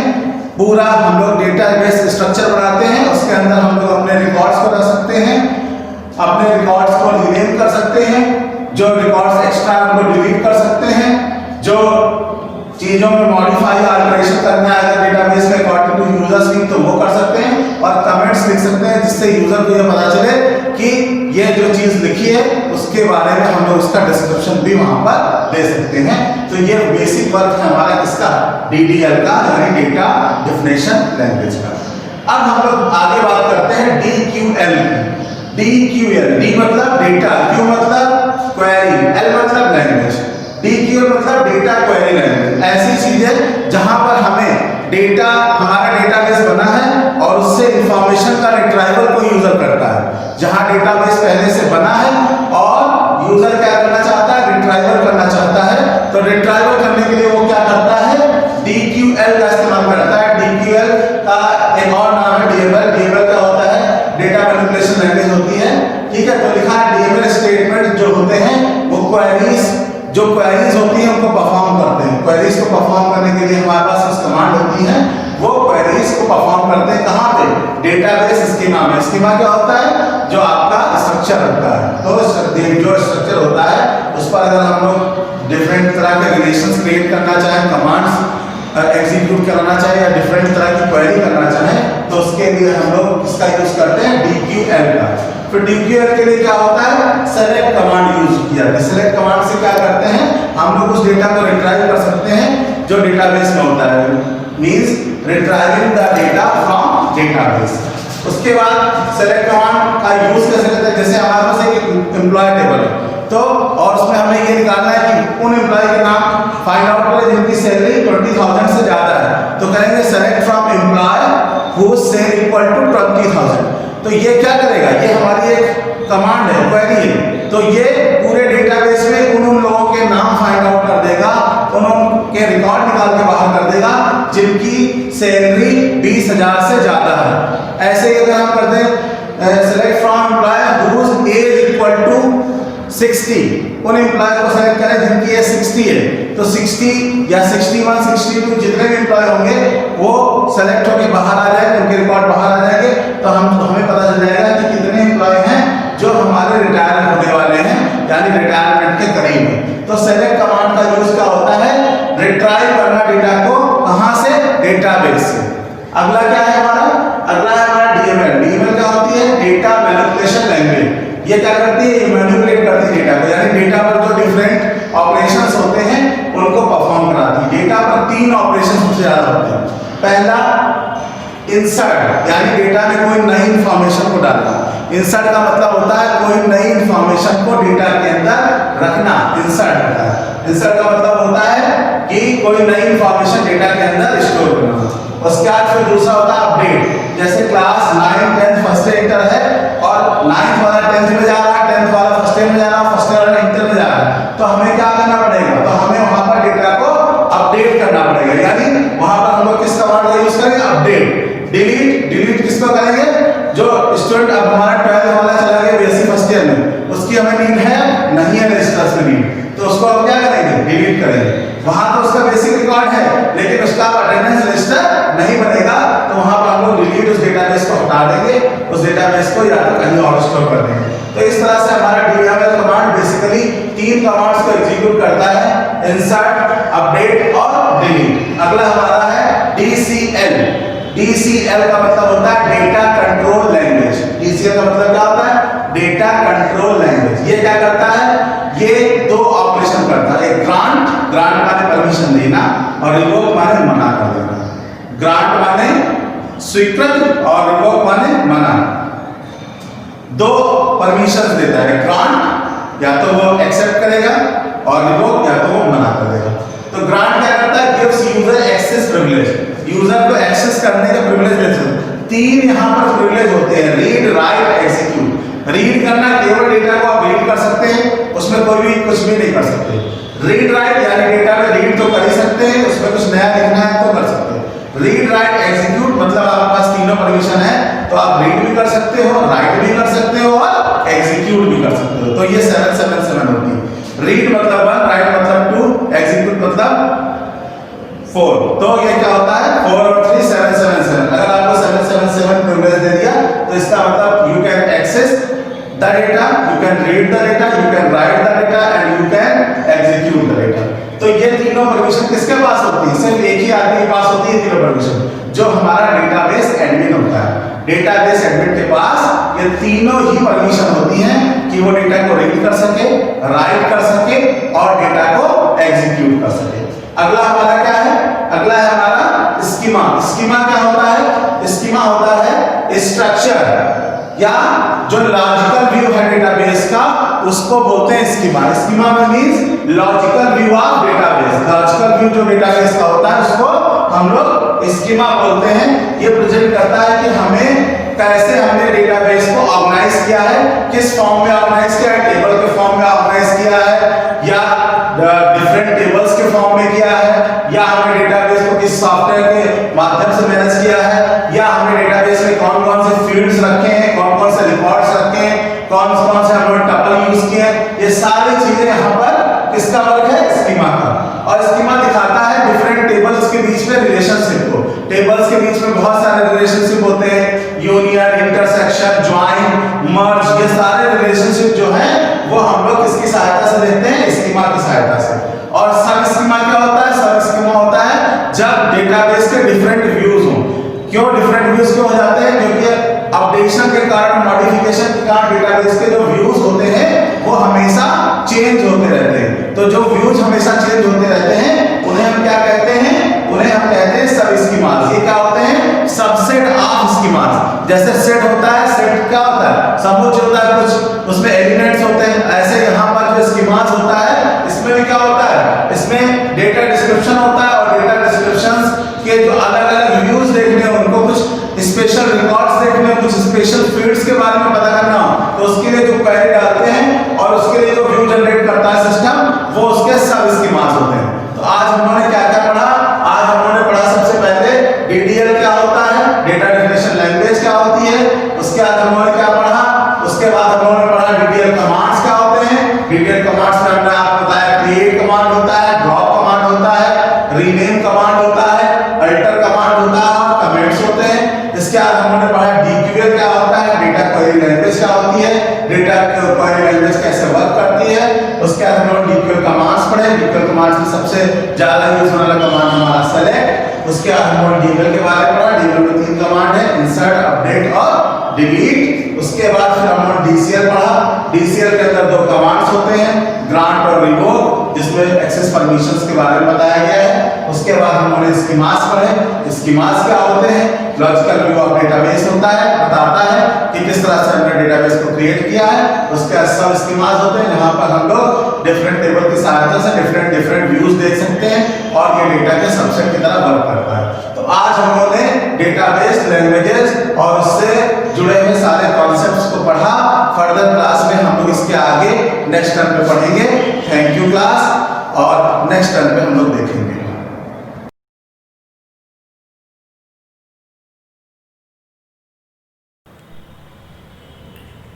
Welcome student, welcome again to another video tutorial from Shivaji group of institution. आज बात करेंगे मैसेंजर आर्म में प्रतिलेखनियों का संसाधन के बारे में। इंग्लिश में इसे प्रोसेसिंग ऑफ मैसेंजर आर्म में ट्रांसक्रिप्ट कहते हैं। पहले तो आप इसी को समझिए कि ये एक्चुअली में है क्या। मैसेंजर आर्म में प्रतिलेखनियों का संसाधन, प्रोसेसिंग ऑफ मैसेंजर आर्म में ट्रांसक्रिप्ट। देखिए होता क्या है कि जो हमने पिछली क्लास में पढ़ा था ट्रांसक्रिप्शन की प्रोसेस में जो मैसेंजर आर्म में बनी है, उसी के आगे की प्रोसेस है ये। जो प्राइमरी ट्रांसक्रिप्ट्स बनती है, जो मैसेंजर आर्म में हमको बनता है ट्रांसक्रिप्शन की प्रोसेस में, वो मैसेंजर आर्म में पूर्ण होता, पूर्ण रूप से एक्टिव नहीं होता। उसकी प्रोसेसिंग होती है, फर्दर प्रोसेसिंग होती है, आगे चल के उसका संसाधन होता है, उनकी जो ट्रांसक्रिप्ट बनती है उसकी प्रोसेसिंग होती है, तब जाके फाइनल मैसेंजर आर्ट में वो बनता है। तो इस लेक्चर में प्रोसेसिंग ऑफ मैसेंजर आर्ट में ट्रांसक्रिप्ट की बात की जाएगी। चलिए इसको समझते हैं। देखिए, एक तो प्रोकैरियोटिक डीएनए होता है और दूसरा डीएनए होता है यूकैरियोटिक डीएनए। प्रोकैरियोटिक डीएनए जैसे बैक्टीरियाज में पाया जाता है, तो प्रोकैरियोटिक डीएनए में, बैक्टीरियल डीएनए में क्या होता है कि बैक्टीरिया का जो डीएनए होता है वो, उसमें जो जीन्स का सीक्वेंस होता है वो कंटीन्यूअस होता है, कोई भी ब्रेकडाउन नहीं होता, कोई भी इनएक्टिव पार्ट नहीं होता, और वो जो जीन्स होते हैं वो कंटीन्यूअस मैनर में लगे रहते हैं प्रोकैरियोटिक जीन्स में। ध्यान रखिएगा, प्रोकैरियोटिक जीन्स में जो न्यूक्लियोटाइड का सीक्वेंस होता है या जीन्स का जो अरेंजमेंट होता है डीएनए में, वो कंटीन्यूअस मोड में होता है, वहां पर भी कोई भी इनएक्टिव पार्ट नहीं होता, सारे एक्टिव पार्ट होते हैं। तो वहां पर जब हम बात करेंगे प्रोकैरियोटिक डीएनए के ट्रांसक्रिप्शन की, क्योंकि वहां पे कोई इनएक्टिव पार्ट नहीं होता, तो वहां पर क्या होता है, जीन्स कंटीन्यूअस ट्रांसक्रिप्ट हो जाते हैं और मैसेंजर आरएनए बना देते हैं। तो ये तो थी प्रोकैरियोट के बारे में, प्रोकैरियोटिक डीएनए के बारे में, कि वहां पर जीन्स का जो अरेंजमेंट होता है वो कंटीन्यूअस होता है, वहां पर कोई भी इनएक्टिव पार्ट नहीं होता, सारे एक्टिव पार्ट होते हैं, और जो पूरी इंफॉर्मेशन डीएनए के ऊपर प्रेजेंट होती है उसी का ट्रांसक्रिप्शन होता चला जाता है कंटीन्यूअस मोड में, और अलग-अलग ट्रांसक्रिप्ट्स बनती चली जाती हैं। इसके साथ-साथ अगर हम बात करें यूकैरियोटिक जीन की, तो यूकैरियोटिक जीन्स में जो डीएनए का सीक्वेंस होता है, यानी डीएनए के ऊपर जो जीन्स का सीक्वेंस होता है वो एक्चुअली में कंटीन्यूअस मोड में नहीं होता। कंटीन्यूअस मोड में नहीं होता मतलब क्या हुआ कि वहां पर जिस सेगमेंट का ट्रांसक्रिप्शन होना है, मान लीजिए इस डीएनए का सेगमेंट था, ये जो है 5' डायरेक्शन और ये 3' डायरेक्शन, वन सेगमेंट, और दूसरा सेगमेंट 3' और ये 5' direction. Double stranded DNA molecule है, प्रोकैरियोटिक में सिंगल स्ट्रैंडेड डीएनए होता है, अब किसी में डबल स्ट्रैंडेड भी होता है। तो याद रखिएगा यहाँ पर प्रोकैरियोटिक जीन्स में जो प्रोकैरियोटिक डीएनए के ऊपर जीन्स का जो अरेंजमेंट होता है वो कंटीन्यूअस मोड में नहीं होता। ऐसे जीन्स को हम स्प्लिट जीन्स कहते हैं। क्या कहते हैं? Split jeans. हिंदी में इसको विपार्टित जीन कहते हैं, इंग्लिश में इसे स्प्लिट जीन कहते हैं। विपार्टित जीन्स का मतलब होता है जो जीन्स का अरेंजमेंट होता है वो रेगुलर मैनर में नहीं होता, अर्थात रेगुलर मैनर में नहीं होता अर्थात मतलब क्या हुआ कि वहां पर कोडेड और नॉन कोडेड रीजन बीच-बीच में लगे होते हैं। कोडेड और नॉन कोडेड रीजन बीच-बीच में लगे होते हैं। मतलब क्या हुआ कि जिन अमीनो एसिड जिस प्रोटीन का संश्लेषण होना है उसके लिए जो कोडेड इंफॉर्मेशन है उसमें बीच-बीच में इनएक्टिव पार्ट भी पाए जाते हैं। ऐसे जीन्स को हम स्प्लिट जीन्स कहते हैं और ये प्रोकैरियोटिक डीएनए जो होता है वो स्प्लिट जीन्स के फॉर्म में होता है। ये हमेशा याद रखिएगा, मेडिकल पॉइंट ऑफ व्यू से बहुत पूछा जाता है व्हाट इज स्प्लिट जीन। ठीक है, स्प्लिट जीन क्या होता है, इसको हम हिंदी में विपार्टित जीन कहते हैं। ऐसे जीन्स जिसमें ऐसे डीएनए सेगमेंट्स जिसमें जीन्स का अरेंजमेंट रेगुलर मोड में ना हो के एक्टिव और इनएक्टिव मोड पे होता है, ऐसे जीन्स को, ऐसे डीएनए को या ऐसे जीन्स को हम स्प्लिट जीन्स कहते हैं। ठीक है, अब देखिए दूसरी बात ये समझिए कि जो यूकैरियोटिक डीएनए के ऊपर जो हमारे एक्टिव रीजन होते हैं, जैसे ये मान लीजिए, देखिए ये एक्टिव रीजन है, ये एक्टिव रीजन, ये एक्टिव रीजन, ये एक्टिव रीजन।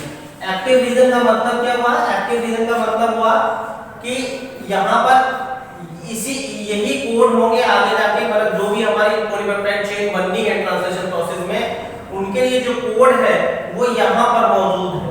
बीच-बीच में इनएक्टिव पार्ट्स भी हैं, बीच-बीच में कैसे इनएक्टिव पार्ट्स भी हैं। तो एक्सॉन, इनको हम क्या बोलते हैं, जो कोडिंग रीजन होते हैं, जो वास्तव में कोड करते हैं किसी भी प्रोटीन सिंथेसिस के लिए अमीनो एसिड को, वो जो है गैप्स में पाए जाते हैं। और ये जो कोडेड रीजन होते हैं इनको हम बायोलॉजी की लैंग्वेज में एक्सॉन बोलते हैं। याद रखिएगा, बहुत इंपॉर्टेंट पॉइंट है, एक्सॉन बोलते हैं, यानी कि कोडेड रीजन क्या होता है, जिनका वास्तव में ट्रांसक्रिप्शन होना होता है, ऐसे रीजन को हम एक्सॉन कहते हैं। और ये एक्टिव रीजन होते हैं, इनको कोडिंग रीजन भी कहा जाता है। बीच बीच में कुछ इनएक्टिव रीजन होते हैं, इन इनएक्टिव रीजन को या नॉन कोडिंग रीजन को, क्योंकि इनकी हमको आवश्यकता नहीं है, तब भी ये कोडेड हो जाते हैं, तब भी ये कोडेड हो जाते हैं। कहने का मतलब इनकी हमें आवश्यकता नहीं है, तो इनकी आवश्यकता नहीं है, लेकिन तब भी ये जीन्स में प्रेजेंट होते हैं। इनको हम इंटरॉन बोलते हैं। क्या बोलते हैं भाई? इंटरॉन बोलते हैं। इंटरॉन क्या होगा? इनएक्टिव रीजन होगा जिसकी कोडिंग नहीं होनी है। और एक्सॉन क्या होगा? एक्टिव रीजन होगा जिसकी वास्तव में कोडिंग होनी है।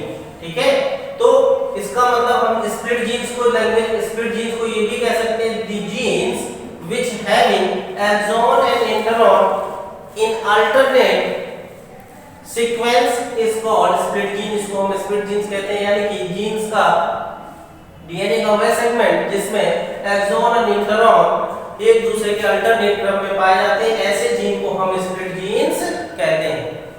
तो जब ट्रांसक्रिप्शन चालू होता है, वास्तव में जब ट्रांसक्रिप्शन स्टार्ट होता है, तो ये सारे जीन जो है ट्रांसक्रिप्ट हो जाते हैं, कोडिंग और नॉन कोडिंग रीजन दोनों। तो जो मैसेंजर आरएनए बनती है ट्रांसक्रिप्शन में, जो मैसेंजर आरएनए हमारे स्टार्टिंग में बनती है ट्रांसक्रिप्शन के तुरंत बाद, उस मैसेंजर आरएनए को हम प्री आरएनए कहते हैं। क्या बोलते हैं? प्री आरएनए कहते हैं।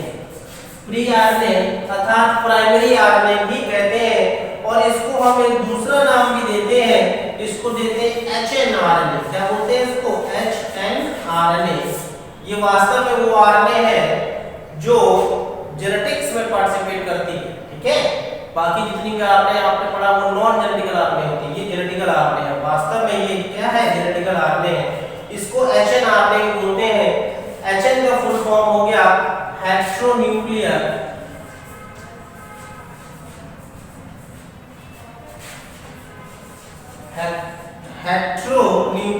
आरएनए। क्या बोलेंगे इसको हम? हेटेरोन्यूक्लियर आरएनए। एचएनआरएनए का फुल फॉर्म क्या होता है? एचएनआरएनए का फुल फॉर्म होता है हेटेरोन्यूक्लियर आरएनए। तो जो प्राइमरी ट्रांसक्रिप्शन होगा, वो मैसेंजर आरएनए बनेगी, वो मैसेंजर आरएनए हमेशा एचएनआरएनए के फॉर्म में होगी, उसको हम प्री आरएनए भी बोलेंगे। और इसी की प्रोसेसिंग को, आरएनए की इसी की प्रोसेसिंग को हम आरएनए स्प्लाइसिंग बोलते हैं। क्या बोलते हैं भाई? RNA splicing. RNA splicing, RNA splicing, RNA splicing बोलते हैं। तो आरएनए क्या जाएगा? आरएनए जो है अब स्प्लाइसिंग में जाएगा।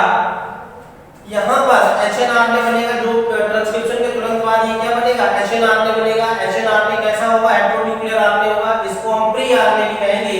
और ये प्री आरएनए फर्दर किस प्रोसेस में जाएगा? आरएनए स्प्लाइसिंग में जाएगा। और आरएनए स्प्लाइसिंग होने के बाद फिर ये फुल्ली मैच्योर मैसेंजर आरएनए बन जाएगा। आरएनए स्प्लाइसिंग क्या होता है, अब ये समझिए। आरएनए स्प्लाइसिंग का मतलब डीएनए के ऊपर जो कोडेड और नॉन कोडेड रीजन प्रेजेंट है, उसमें से कोडेड रीजन को एक्सॉन को सारे एक्सॉन को एक साथ इकट्ठा कर देना क्या कहलाता है? आरएनए स्प्लाइसिंग कहलाता है। अर्थात मतलब ये हुआ जितने भी एक्टिव रीजन से वो अलग-अलग हो जाएंगे। देखिए, एक एक्टिव रीजन ये आ गया, दूसरा ये आ गया, तीसरा ये। पहला एक्टिव रीजन ये था, दूसरा ये था और तीसरा ये। सारे इसी को हम आरएनए प्रोसेसिंग बोलेंगे या आरएनए स्प्लाइसिंग बोलेंगे। क्या बोलेंगे? RNA splicing. यहाँ पर क्या होगा? जितने भी हमारे जो एक्सॉन वाले पार्ट है, ये एक्सॉन वाले पार्ट निकल करके एक साथ कंटिन्यूअस मैनर में लग जाएंगे। तो लगने के बाद जो हमारी ये क्या होगी? फुल्ली मैच्योर मैसेंजर आरएनए बन जाएगी। इसी को हम आरएनए स्प्लाइसिंग कहते हैं। क्या? एक्सॉन इंटरॉन को निकाल करके बाहर कर देना। देखिए, इंटरॉन निकल करके बाहर हो गए, ये सारे एक्सॉन बचे हैं। एक्सॉन 1, एक्सॉन 2, एक्सॉन 3, इंटरॉन निकल करके बाहर हो गए। इस प्रोसेस को हम क्या बोलते हैं? इस प्रोसेस को हम आरएनए स्प्लाइसिंग या process of messenger RNA transcript, processing of messenger RNA transcript कहते हैं। This is all, student. This is all over today. Next video I will tell about translation process. Thank you.